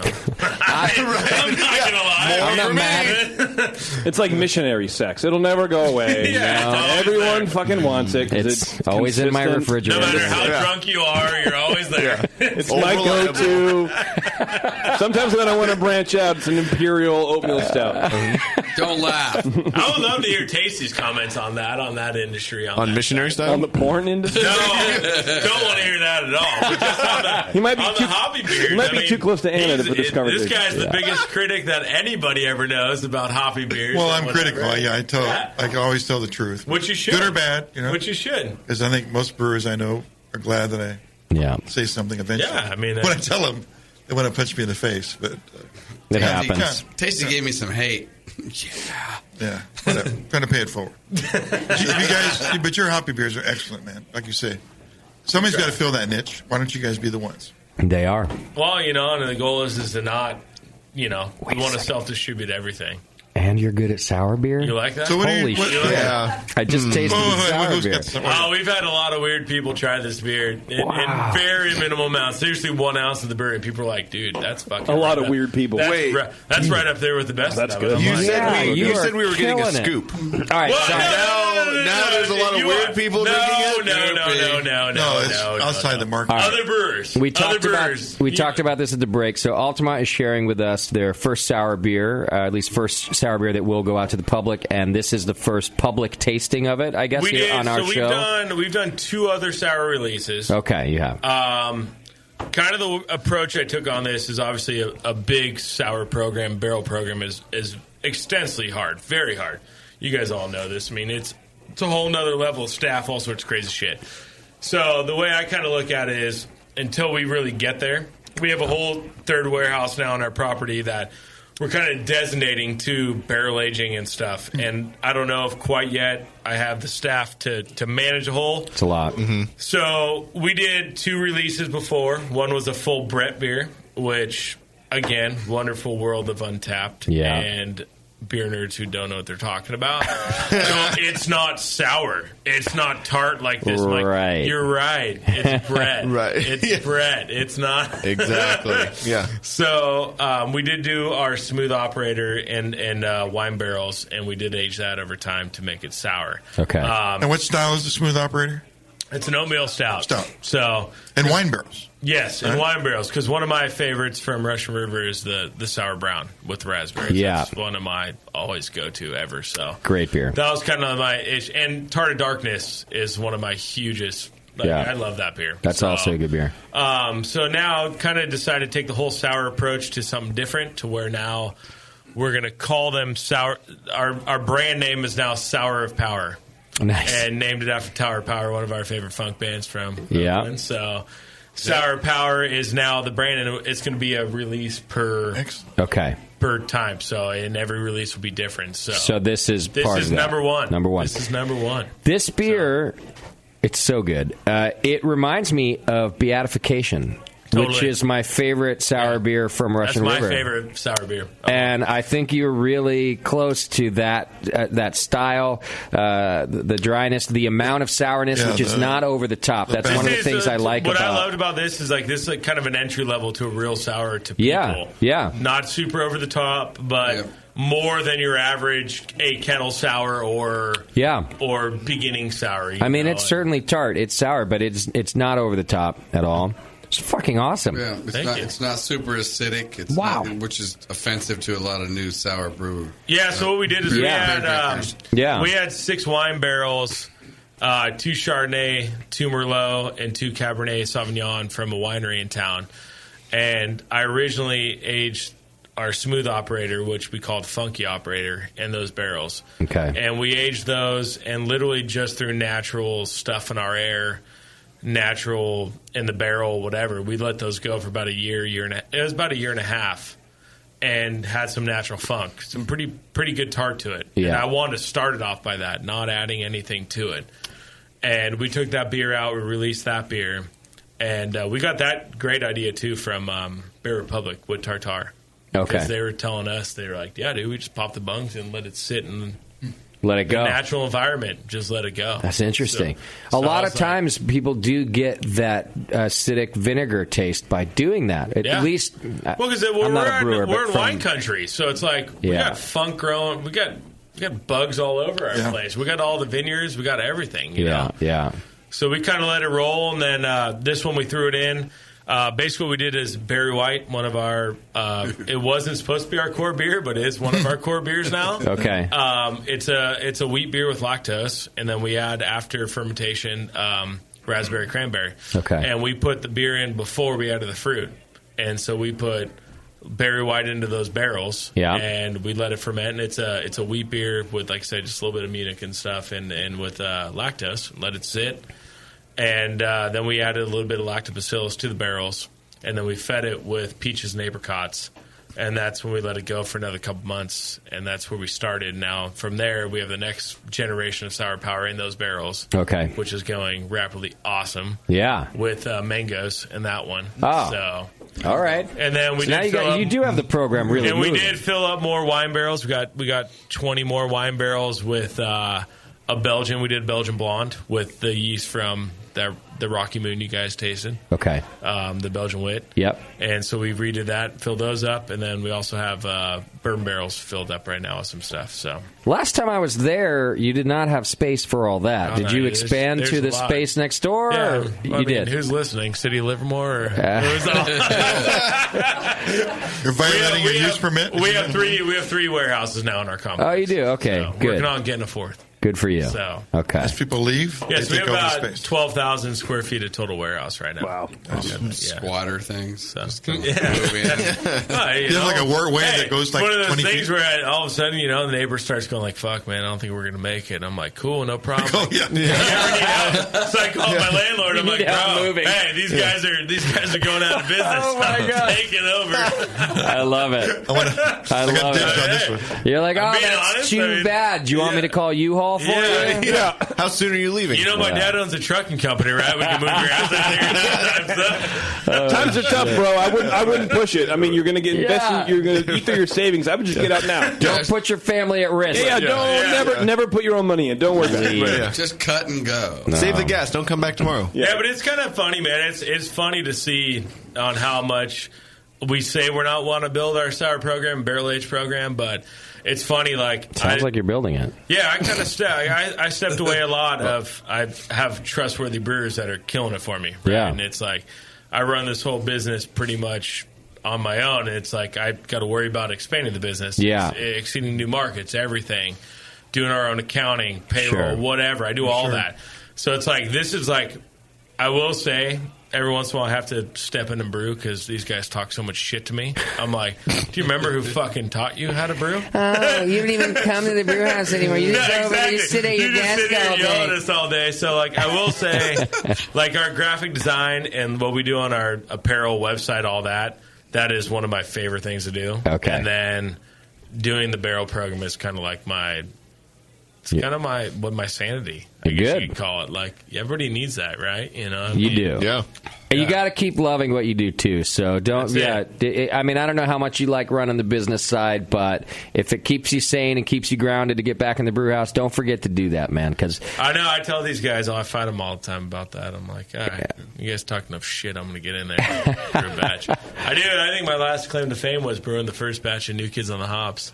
back in the day. Which is one of my favorite beers. Will you write your name on the kegs that we get that you brewed? So so we know to I do return get those? I do so I get know to at least fortunately write most of the recipes now, which is great. Okay. I give these guys their own leeway on certain recipes. So. Yeah, Chris, you get to write your own recipes and do your thing. Yeah, You got on the Altamont Brown and Dank Row and Altamont Brown are my two. I think that'll be my next Yelp reviews. Is just go. I can taste this beer was fucking recipe was written by Steve. This one's Steve's. Yeah, for Get Chris sure. back in the. Anna, have For you written sure. a recipe yet for these guys? Not yet. No. I'm still waiting with the for a brew day with you. Did get to you got to call your own Hell Light recipe on the hops. Oh, that's true. Yeah, she got to call her hot bill on a Hell Light. That's Okay. kind of the start. All right. Baby steps. And you're waiting to brew with Steve. Yeah, still waiting for that day. So we what you're did saying? one. We did one day. We did one day. Remember the day that you told me, like, yeah, it's funny. We're sitting there, we're clean. It was like kind of after that, and I told her, I'm like, we're going to brew a day, but the goal is I never brew. Right? The goal is prove yourself. I'm never going to brew. Yeah. So all day, oh shit, is this a little too much water in the mash? I'm like, yeah, a little too much water in the mash, or whatever. And our brew system is we have a great production brew house, but it is all hands on. We don't have crazy flume meters, no pneumatic valves anywhere, whatever. It's all open everything up as we go. Our transfer to kettle is open a quarter, open into 8, and keep going. Yeah.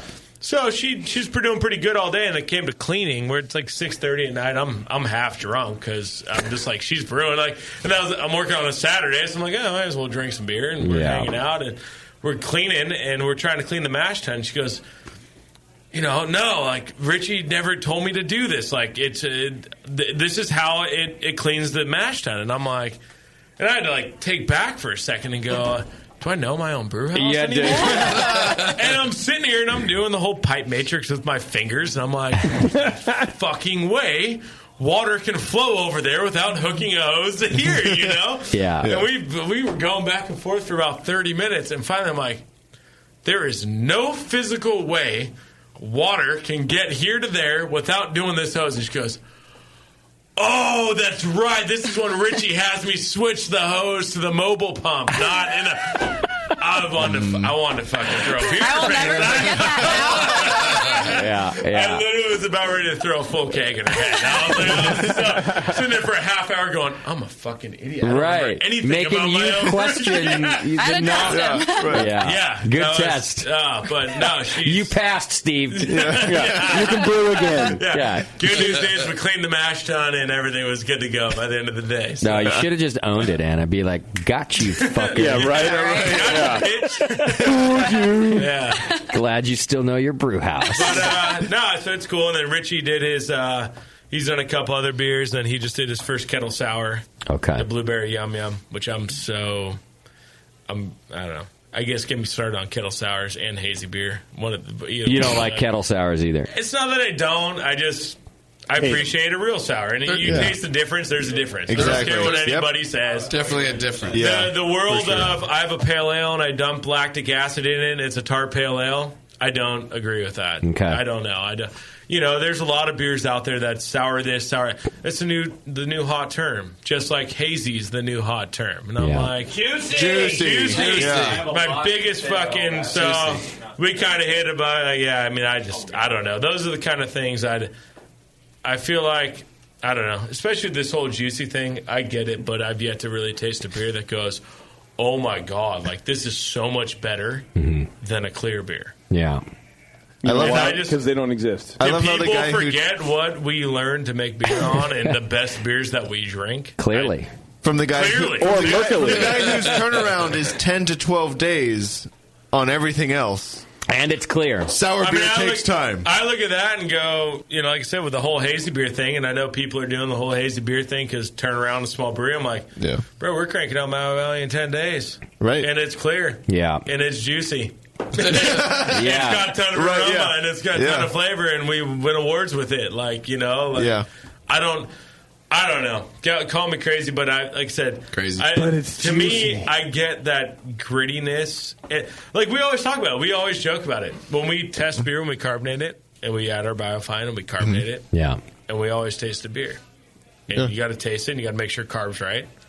And it's, we need 18 hours or 8 hours to have Biofine set forth. And it's like, that's when we try it. And we're like, dude, this is like the juicy beer we had last night. And I'm like, yeah, it's everything you don't want to taste in beer. Right? There. Like, I can't, we taste it. We're like, that's great.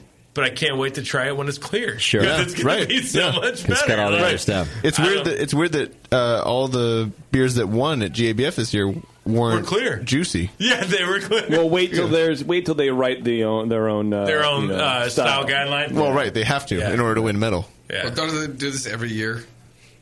Just add to the style guide. There's a new thing. Yeah, so for sure. juicy will be the next. I don't think the kettle sour is bad. And I'm not mad about it. It's just not what you want to do. It's not your thing. It's not I just think it's always like, we did as much as we could do, and then we just had like 4 gallons of lactic acid sitting aside, and we just dumped it in the tank, and now we got a sour. Yeah. And it's like, well, I mean, little shortcut. Yeah. That's cool. Or don't sanitize before brewing a batch, and you'll have a sour ale. Wait, what? Is that how you do it? You have to sanitize? I will say, I was on vacation when Richie did it, and he's always been planning to do it when I wasn't there because he knew just whatever. He didn't want me butting in on him. Yeah. I will say Chris was freaking out so bad. Like, so bad. He was so freaking out. I'm like, don't worry. Like, whatever is grown will get boiled. Yeah. And then pass through the heat exchange. He still was like, I don't know about this, Steve. Like, I don't know. All sour and shit. Yeah. I don't like it. Chris was freaking the fuck out. He was freaking out.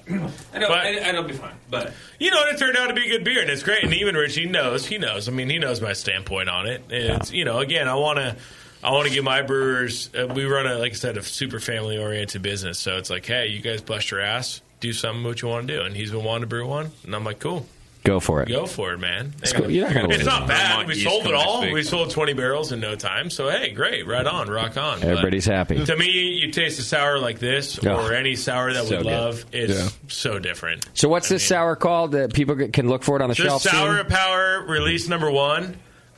We are going to do, let me pull it up real quick. Pull it up. What's the website, too? So people can go look. AltamontBeerWorks.com. There we go.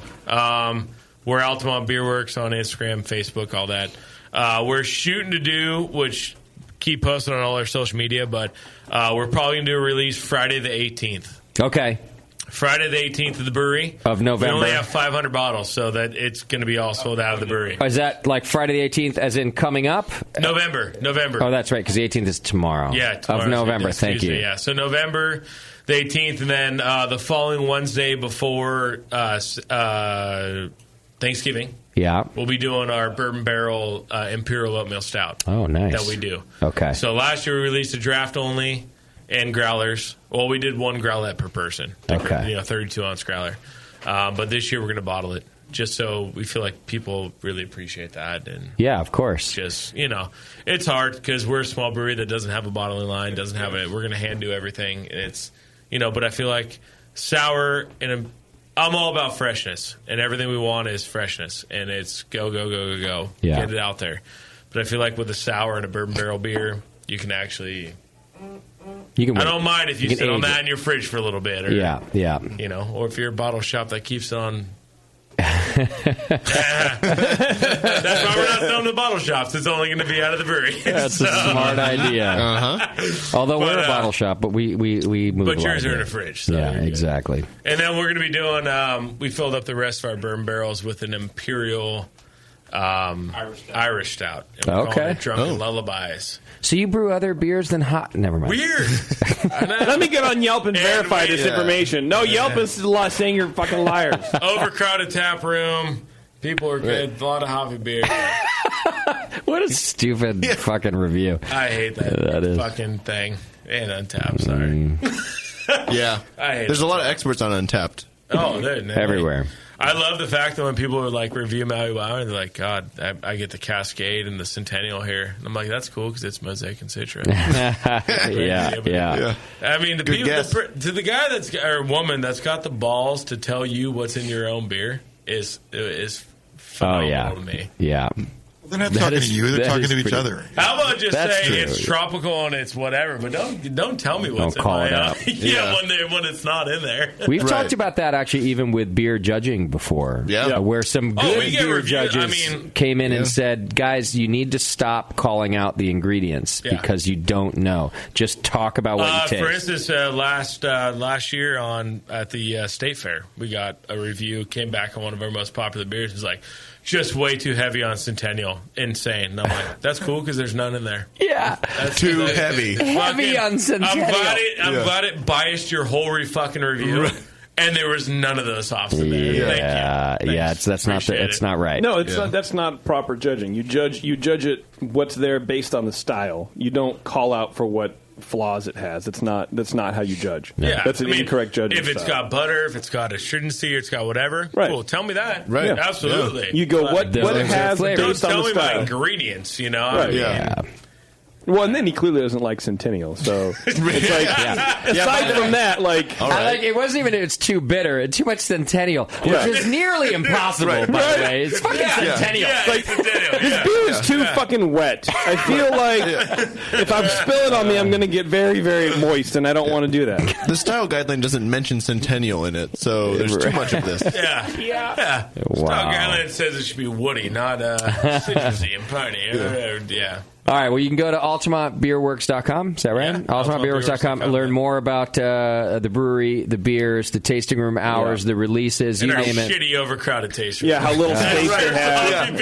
Yeah. Get ready for a lot of people that like beer. If you like having fun with other people having fun, don't go to Altamont Beer Works. Tasty's been there. It's not awful. It's not bad at all. It's a good time. Got to get into the brewery when We're gonna away from the crowd. We're just gonna It's a lot better than when we started. We had plastic cups. I mean, literally, we did plastic cups cash only when we started. So. You guys are Livermore. Wow. That's super Livermore right I there. had no money when we started, man. It's like a tailgate party. Got to do I it. swear, that's a whole Plastic there, motherfucker. That's fancy. Yeah.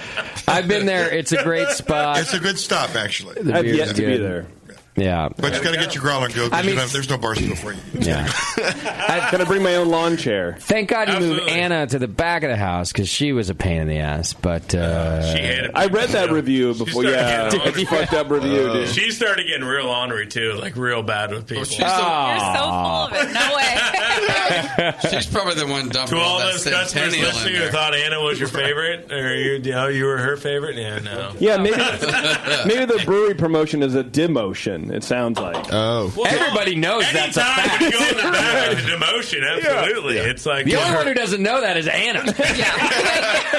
well, she knows now. She's had like 3 rent payments, and she's She's like, shit, it was a demotion. They weren't lying. More hours. But less the good money. news is we put her back up front now, and she's like, fuck that.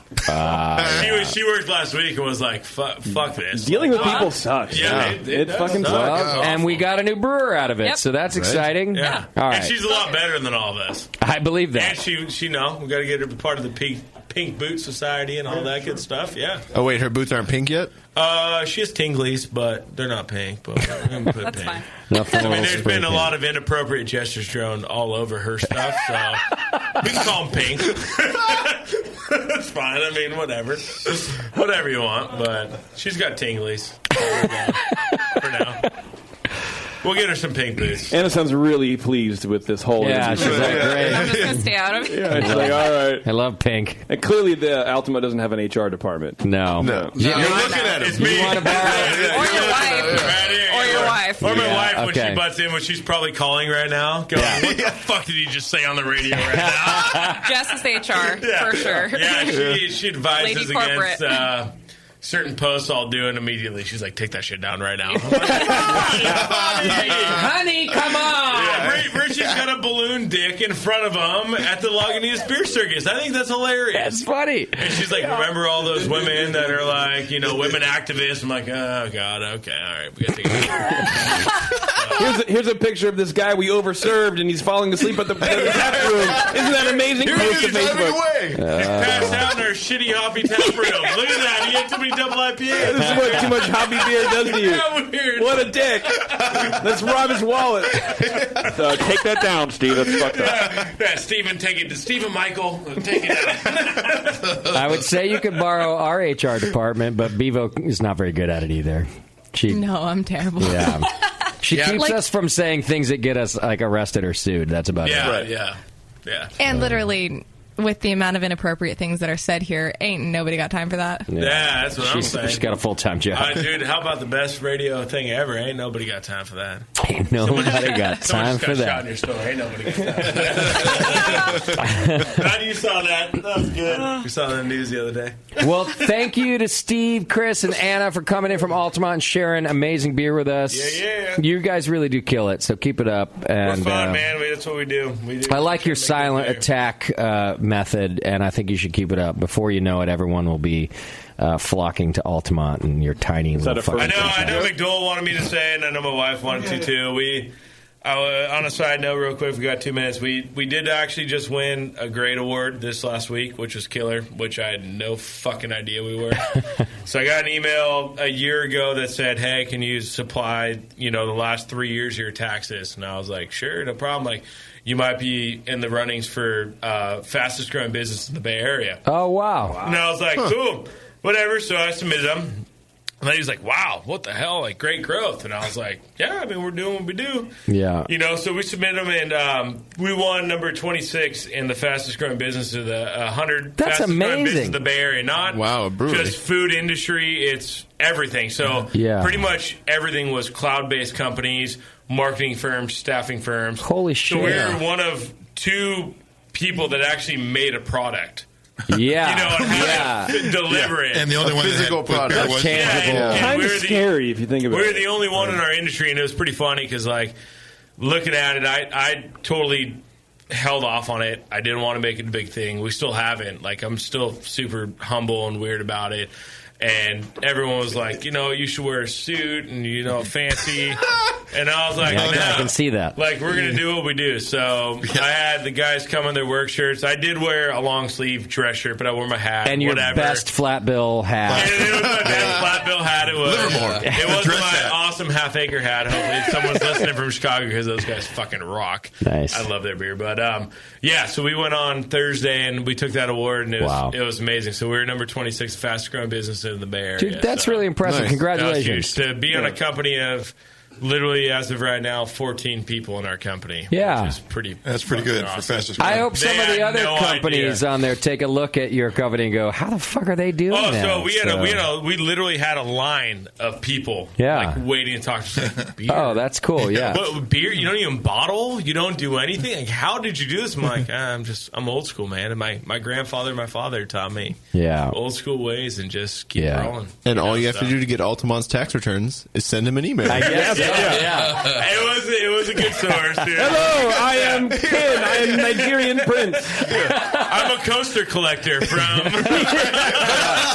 Estonia. You are in the running for a free trip to Nigeria. Can I get your coaster and your tax returns? All I need is your social. That was a pretty cool thing for the whole crew, and nice. It was great to experience that with everyone, and that was fucking huge. Congrats, that's a big deal. That's a really cool award. That'll make my wife happy. There you go. Tasty wanted us to say it, so it's a big deal. No, it is a big deal. Yeah, it was. And to be San Francisco Business Journal, right? Yeah, and then it's not such a big deal.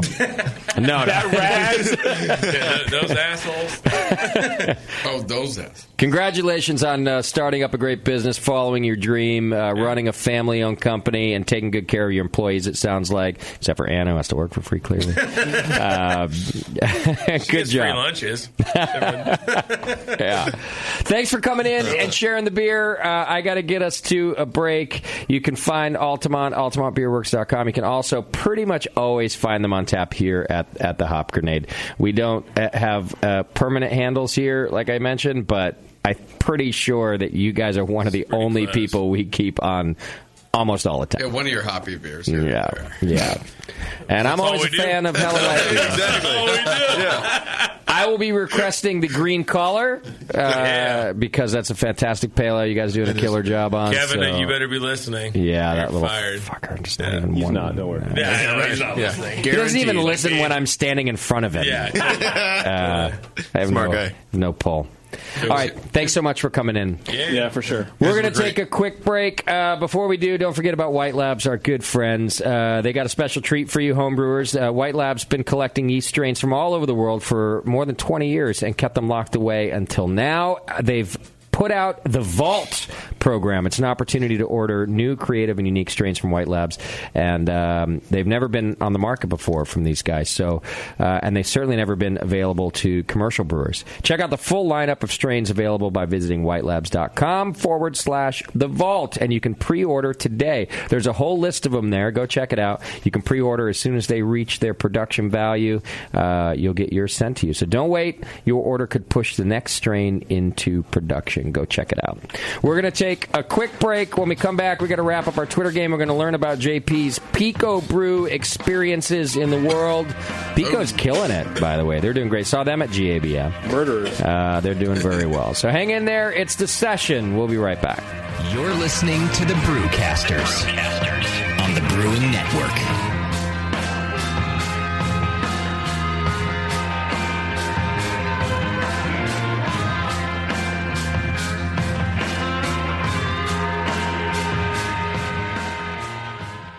With over 20 years of experience making world-class craft beer and more than 100 gold medals in international competitions, Moylan's Brewing Company is not just a pretty face in craft beer. Just ask Brendan Moylan. What do we got here? The beer of the hour. Moylan's, gotta love that big M. It's like a sign of awesomeness. Woo-hoo! It's got an extra kick to it. Let's pour this bad boy. Oh, yeah. Oh, Moylan's. The end of the night when the kids are finally in bed, the wife's in bed, nobody's bothering your ass anymore. That's Moylan's time.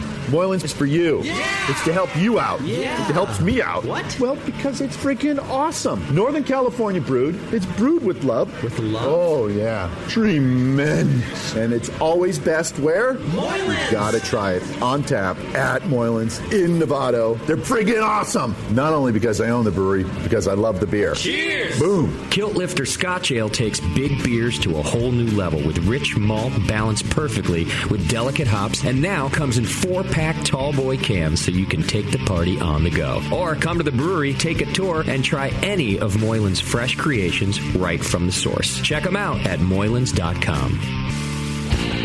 Your support of the Brewing Network means everything to us. We couldn't produce shows without you. And we love giving you something extra for that support.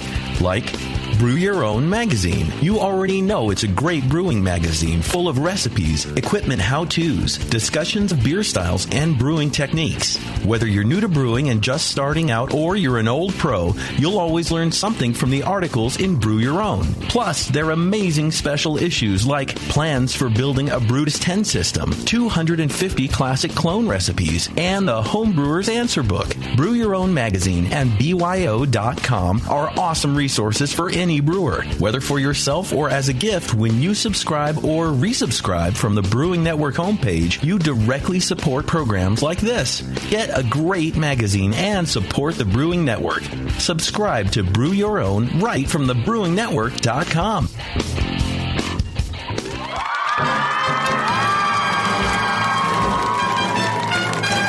BN Army, have you heard the latest at Hop Tech? Since Hop Tech has doubled in size after a huge expansion, Jade and Roberto can stock even more of the best quality homebrewing supplies and equipment. Over 60 kick-ass varieties of hops and malts, monster truckloads of quality brewer's yeast, including White Labs, Y-yeast, and multiple dry yeasts. They even have all grain systems from Grainfathers and Ruby Street Brew Systems, thanks to Jade, the brand new all-grain brewer. And don't forget about their 10% discount to all BN Army members. Jade and Roberto are waiting for you and all of your brewing questions over at HopTech.com. HopTech, totally not sucking since 1983. Hey guys, what'll it be? I'm not sure. What do you recommend? A lot of people seem to like the Hefeweizen. Is that a German Hefeweizen or more of an American-style wheat beer? I'm not sure, but I can give you a taste. Okay, great. The Cicerone certification program certifies and educates beer professionals in order to elevate the beer experience for consumers. Unfortunately, not every bar is staffed with certified beer servers who can guide their customers through a beer list. Here you go, guys. Let me know what you think of the Hefeweizen. Oh, yeah. That's definitely more of an American me. But I can hardly tell because this beer just smells like sour butter. I wonder how long it's been since they cleaned the draft line. Yeah, and look at the bubbles on the side of the glass. It's filthy. Somebody should tell these guys about the Cicerone program. For sure. How about we head somewhere else for another beer? Your server should give beer the same respect you do. Request quality. The Cicerone certification program offers 4 levels of beer certification, in-person classes, and course books for beer professionals. Check them out at cicerone.org. The Cicerone certification program. We know beer.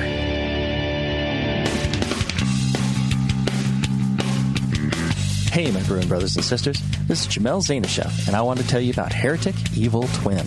You might be familiar with my homebrew recipe, which uses massive late hopping to create a balance between the malty sweet and the hoppy bitter, along with an outrageous malt and hop character.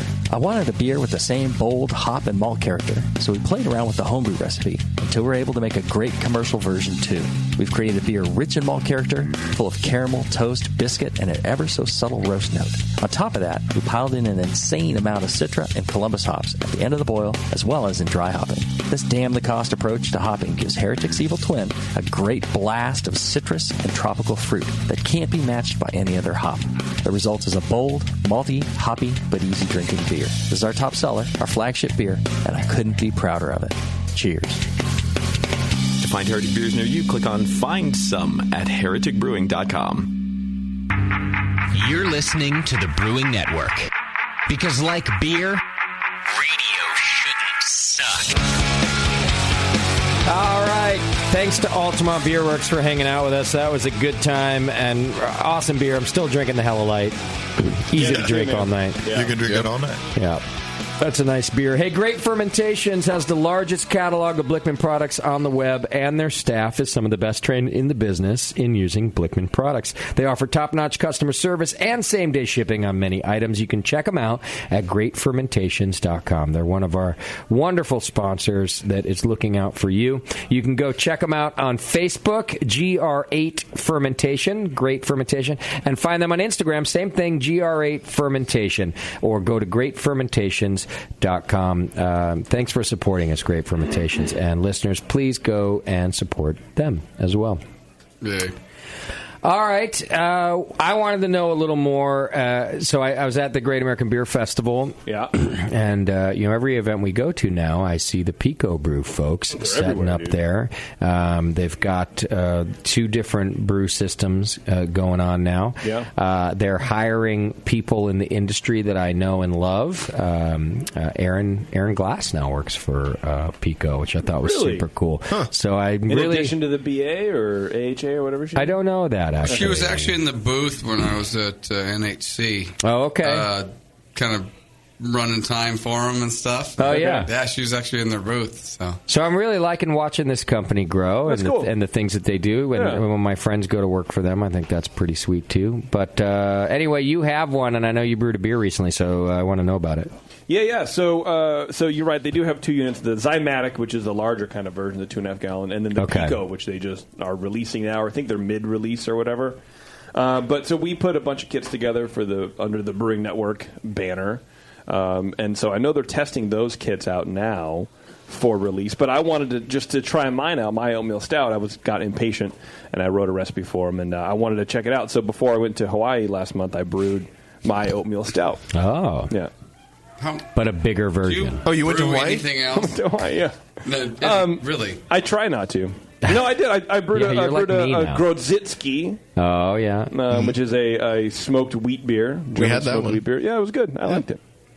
I'm just talking about percentage-wise of all your brewing. Oatmeal stout. It's kind of like me with pale ale. Yeah, I really like oatmeal stout. I don't think a lot of people do it right. It's good to specialize, Yeah. and that way you can do it right. Yeah. Okay. I like oatmeal stout.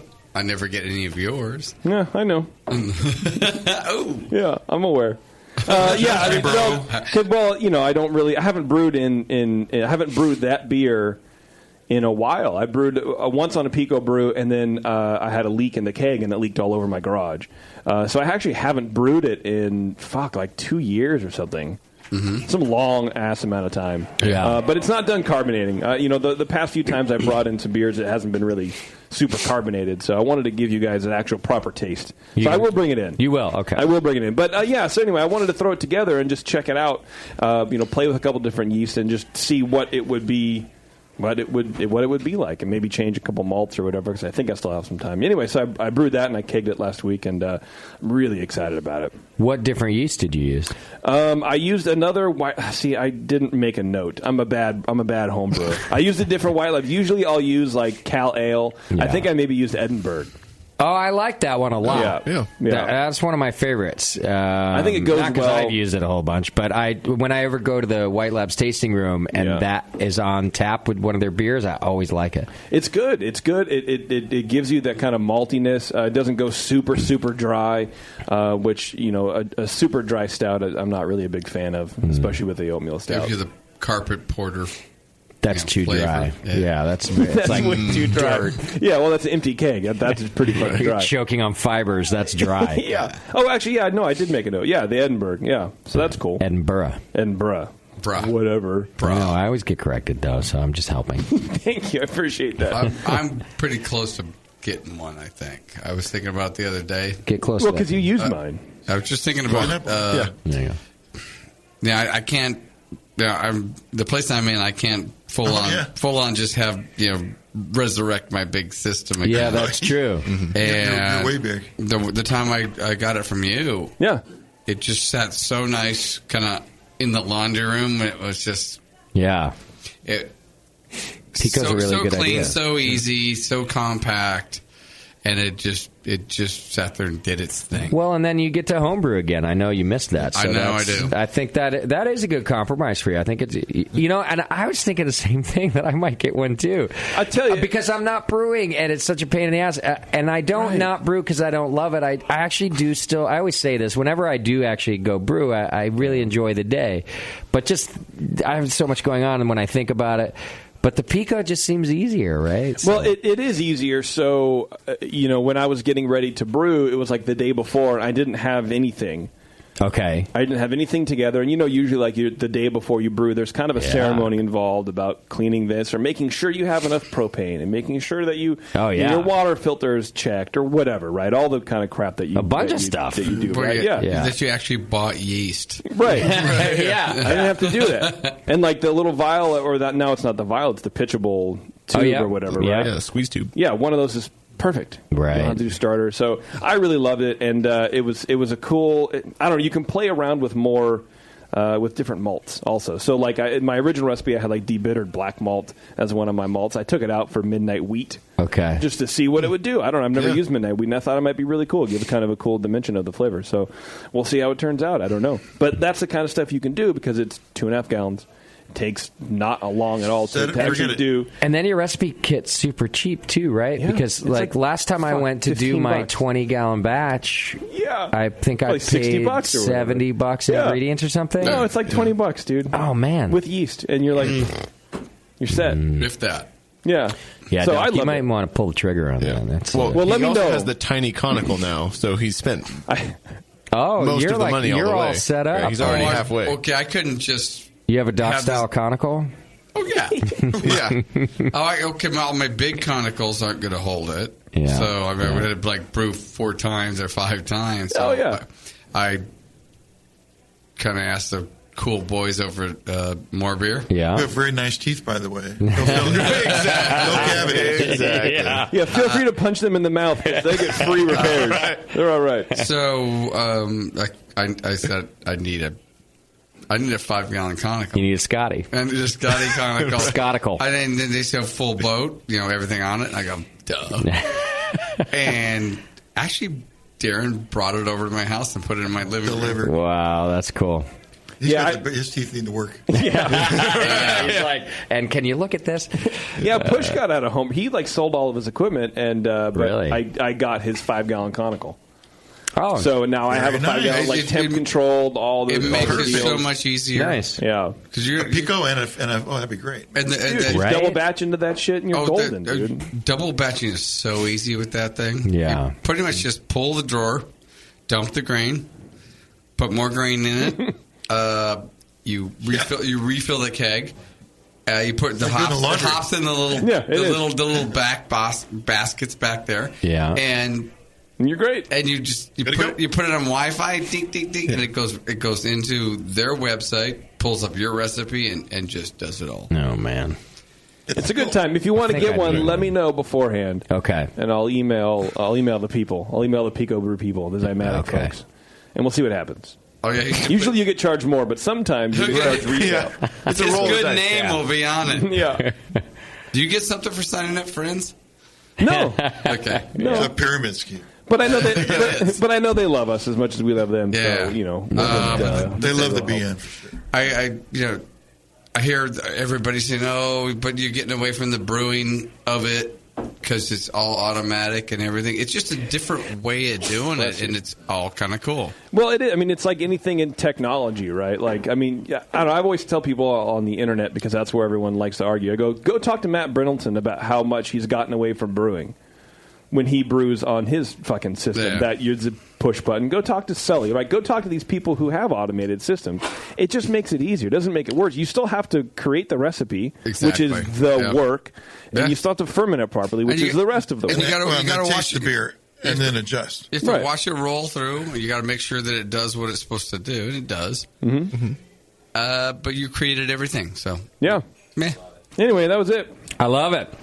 All right, let's wrap up our Twitter game. Don't forget, Twitter game was brought to you today by Wine and Hop Shop. Go to wineandhop.com and check them out. What was our Twitter game? Well, I wanted to help Warren out, because that's what I do. I exist to help Warren out.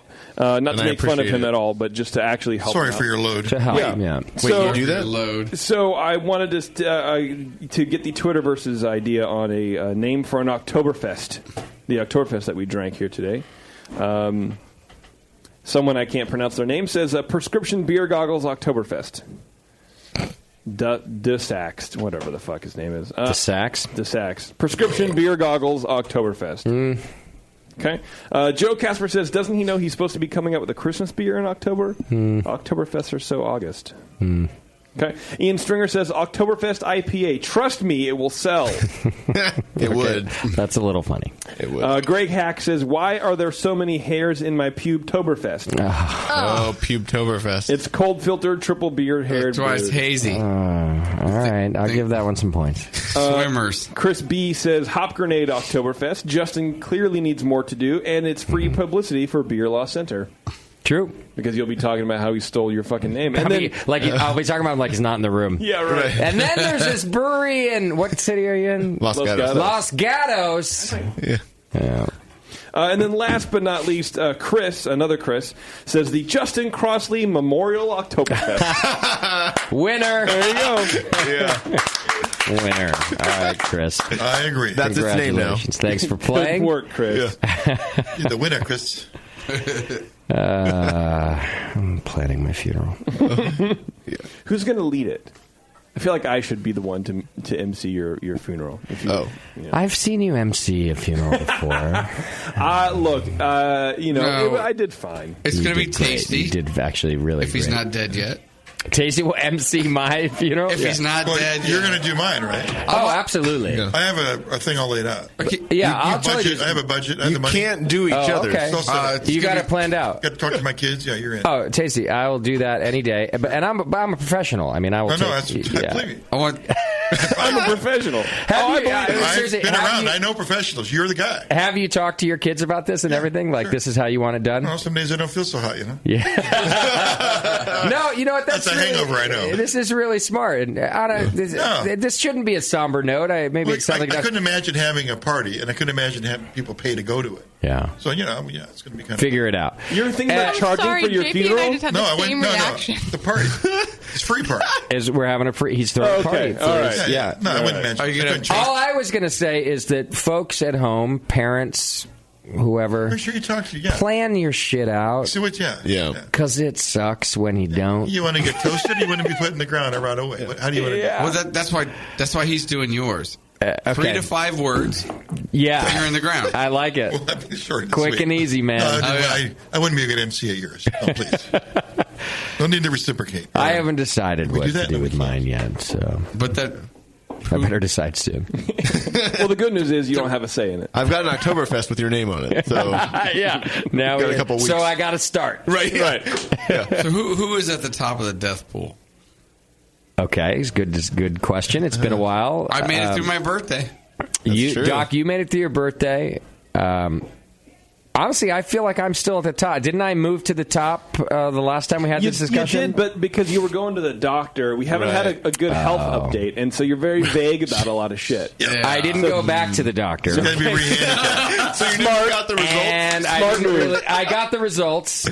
I didn't go back, and I didn't really change any of my habits. Oh, good. Smart. Doubly smart. What were the results? Were results good, bad? Just go with good or bad. Bad. Okay. Not terrible. Like, bad, like you should make some changes if you want to live long. Bad. And you said, so no changes. That's the reason I don't go to the doctor right there. You don't want to hear that shit. And I don't know that I want to live long because I don't want to live long enough to start to experiencing the problems I've caused. That's all. Ooh. If the problems don't ever rear their head, like if chickens don't come home to roost. Yeah. If I luck out, I'm not saying I want to die young. I'm saying I want to check out before the problems I've caused arrive. They're already arriving. Once they're 18. But they're still very manageable right now. Okay. Yeah. Oh, you can still brush that shit right under the carpet. So you didn't go back to the doctor. It's all about erections. Yeah. It's a shag carpet. You didn't go back to the doctor, and Tasty just admitted, for the most part. Tasty just admitted he doesn't go to the doctor at all. Right. So I feel like the both of you are dead even, no pun intended. Okay. I go to the doctor for a physical every year. Mm-hmm. And like random checkups, like I'm probably going to die first. Why? Because are you I'm saying that every time they say you're not doing well? No, just because let's be honest, my family history is not good on either goes side. Wrong with girl parts, period. So fact. Yeah. And I'm the most, with the exception of maybe Jason, the most proactive about trying to be healthy, except for eating Taco Bell a lot. Right. Like, so you're saying just like Taco Bell. Karmically or as a jinx, it's just going to happen. Bevo, I hope to. That would devastate me. I hope that you are way, way down the list. Yeah, I definitely have to croak before you do. It will break my heart. It's like losing a child. Yeah, if she goes deathly ill, I can't handle heaven forbid. Yeah, okay? the sweet Lord above. Now you can say anything you want. Right? Now that you've said God forbid. God forbid. Actually, would you end it all? Would you kill yourself? In order to go before her to spare her or spare you the heartache of losing her first over you? Answer the question truthfully, please. Like I said, it's like yes, maybe I might. Oh, that's serious contemplation. Yeah. So it's nothing worse than God. I got to go to the child gym. going before you.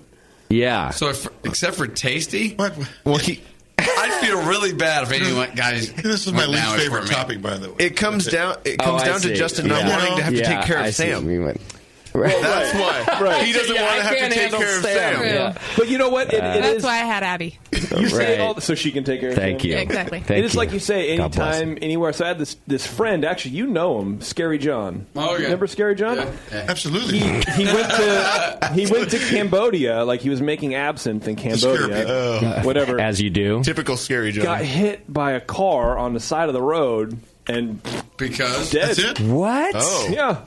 Really? Done. And he was like 48. It was like 2 days before his birthday. Did he ever get to spread his seed? No helmet. I don't know that. Anytime. But they have like little two-stroke bikes that everyone rides around. Yeah. Never call it that. Yeah, and just that's it. Like, just there's not a lot of damage, but I don't know. I had to like look online, but really, how'd you find out about that? People on his Facebook started like posting things. I'm like, what happened? And nobody really knows.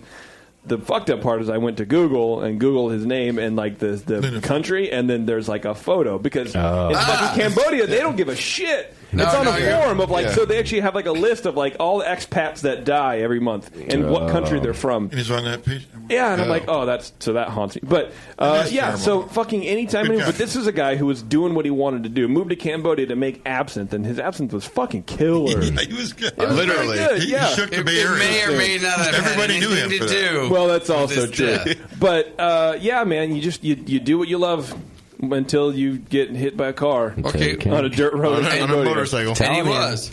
Yeah. Cool. So that's depressing for you. Live it up. That's why I don't go to Cambodia. You should start doing what you love. I should. So, I'll be back in 7 more weeks. Exactly. The key thing here, Justin, are you doing exactly what you love? And if you died right now? Are you actually asking me this question? Oh, yeah. No one's listening. Am I doing exactly what I love? No. But I'm... What percentage of do you love it? What percentage of it do you love? Oh, man. 40? The show or everything? No, just everything in your life. My whole life. What percentage do you love of it? Like, what percentage are you doing what you love? You know what I mean? 12 years ago, God, this is you were hard. wearing an apron and asking people, you want fries with that? Is there anything? Pretty much, yeah.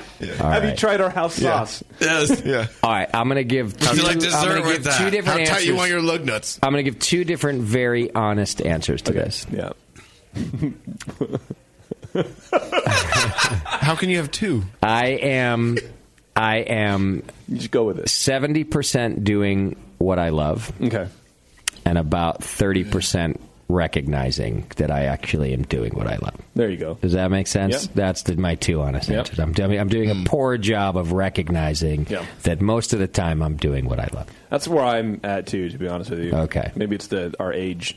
Right, but is that it? Because Yeah. like if you don't sit and recognize what you're doing, yeah, you need to figure out. You're never going to realize like the time's going to slip by before you go. Hey, I was actually really enjoying that. Exactly. And honestly, Tasty, he doesn't even know this, but has made comments that have stuck with me about this very thing. He said in very passing moments about the Brewing Network and the fun that we have and the times that we have. Yeah. I don't know even if you remember saying this stuff, but Tasty has always said, Tasty has said, like, we'll probably look back and think about this as the time of our lives. Mm-hmm. You know, like a lot of people, like high school is a time of our glory lives. Like days. a lot of people, but like I said, I don't even know if you remember saying this, Tasty, but you have mentioned before, and it stuck with me. Like, yeah, I probably will look back at the BN experience and go, God, what a fucking blast! Like those were the times. Those are the carefree days. Although my hope is, my philosophy on life is that you never have to look back and say that was the time of my life. I always want it to be the time of my life. Yeah, you geezers are depressing every day. I know. Yeah, except that. But your lives are over, right? Just there could be more than one midlife crisis in this room. Yeah. Well, I didn't go buy a Corvette yet, so I just turned 30, and it sounds like it's all over. But there's only one midlife. I had a black Corvette for a while. See, how old were you? How was that? 39. Let's see, 45. Okay, you're 39 now too, right? Are we both I'll be 39 in like 2 weeks. Yeah. Oh, I'm a little older than you. I thought you were a little older than me. I forgot. Yeah. Oh, yeah, just a little. I don't think of it as a midlife crisis, actually. It's probably your midlife. Oh, it's definitely my midlife. That's a fucking given. Midlife was 15 years ago.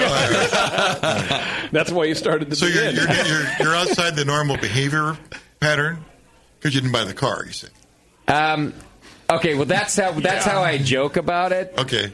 So what? There are other symptoms that I don't have But some you about, do. but some I do. I agree with you. 100%. I'm not saying anything. Doc knows more. Oh, fuck. Are you guys convinced that I'm just having a midlife crisis? No, I'm not.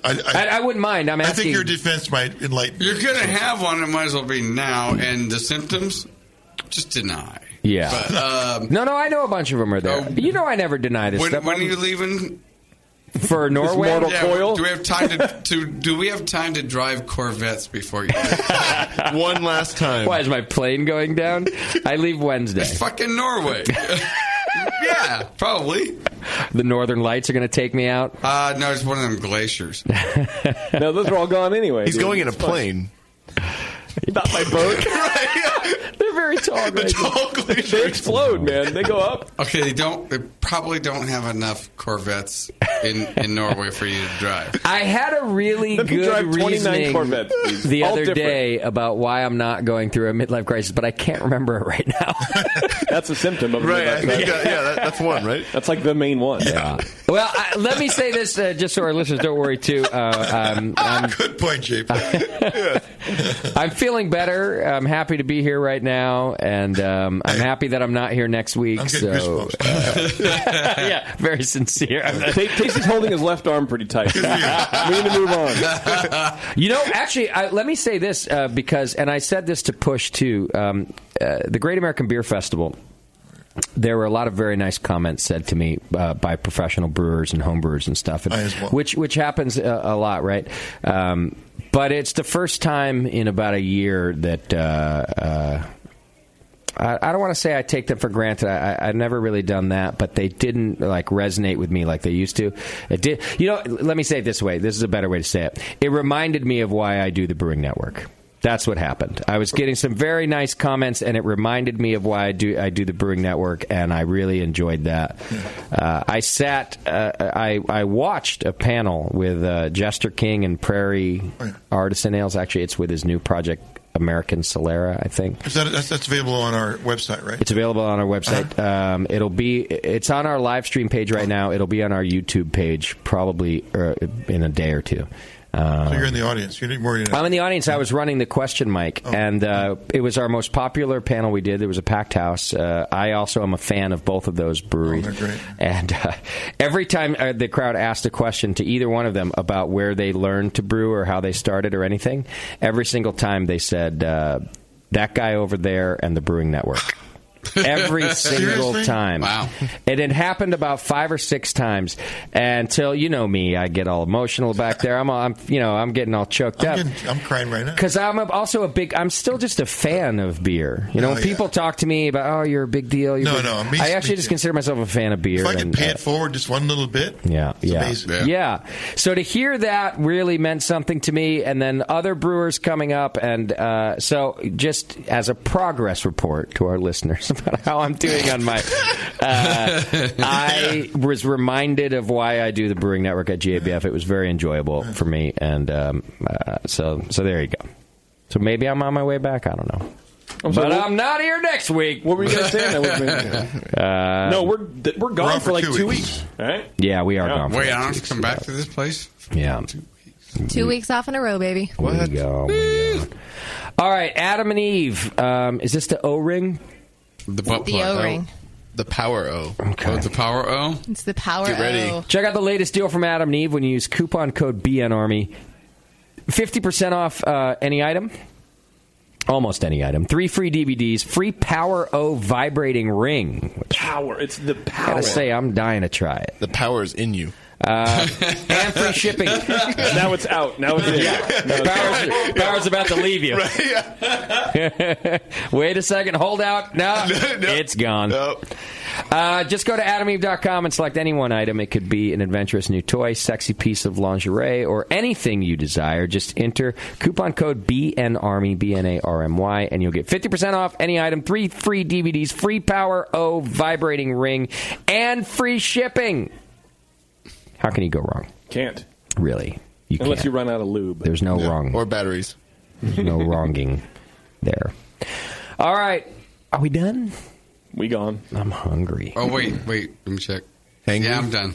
You're done? Done. You finished? Yeah. Are there onions on the pizza, Bevo? No onions. Oh, you asked for no onions. Did you check? Asked for no check? Onions. Yeah, I'm looking at it. Yay. Oh, there's a receipt in the pizza because I just dropped it in there. Oh, good. But no, there are no onions. Extra receipts. Receipts on the side, please. Let's go. Yep. All right. We're off for 2 weeks. We're off next week just because, and we're off the following week because again. No. And it's Halloween. The two becauses. Two favorite reasons. Halloween. Well, we did 3 shows this week. We've there happens fulfilled to our be responsibilities. Mondays in the Got month. a pertinent question. Yeah. Halloween's Monday, right? Yes. Yeah. Yep. Are we still having the party at your house? No. Oh. Mm-mm. Oh. Yeah. I know leap year screwed us. Otherwise, we might have done it. But no party this year. I'm not doing anything. I don't want to be at my house, though, so we should go do something. Leap year helped me. It went from birthday Thursday to birthday Saturday. Oh, yeah. See, that's nice. Yeah. That's nice when it works that way. It saved a lot of people. All right, let's get out of here. It did save me, I'll tell you that. Last year I had to do a 3-day bender, and you had to. I wouldn't have survived It could have this year. easily been a 5-day if you would have just stuck with us. I know. last year. I didn't let Sam come this year. Yeah, you didn't let him go. I did notice thought we were missing that him. we didn't have Sam with us this year. Sorry. Yeah. Oh, because why? Because he was misbehaving last year? No. Actually, to be honest, I forgot about last year until this minute. I don't remember why we weren't able to go. I know you called and asked for him back. Yeah. Can I have Sam back? I'm not no. really sure why. No. I know, but you did. The more I think about it. Because it was 5 days. We're getting out of here. JP, finish it up for us. Thanks, everybody. And we'll see you in a couple weeks, huh? Thank you to our show sponsor, More Beer. You can get absolutely everything you need to make great beer at home by going to morebeer.com. The fellows from Altamont Beer Works in Livermore made the huge trek up to Concord to talk beer. Find out more about them at altamontbeerworks.com. Merge your love of Disneyland with your lack of engaging podcasts and go to earsuppodcast.com as JP, Terrence, Bevo, and Taryn talk about all things Disney. Go check out Moscow's Hop Cartoons over at hoplifestore.com.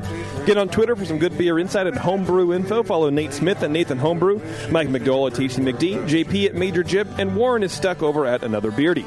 Justin and Tasty are traveling to Norway to attend the What's Brewing Beer Fest in Skagensgame from October 20th to 23rd. If you're up for the trek, shoot up there and join them. Head to whatsbrewing.no for more info. Also, JP will be at Eagle Rock Homebrewing in LA on November 5th for their Rock the Wart competition.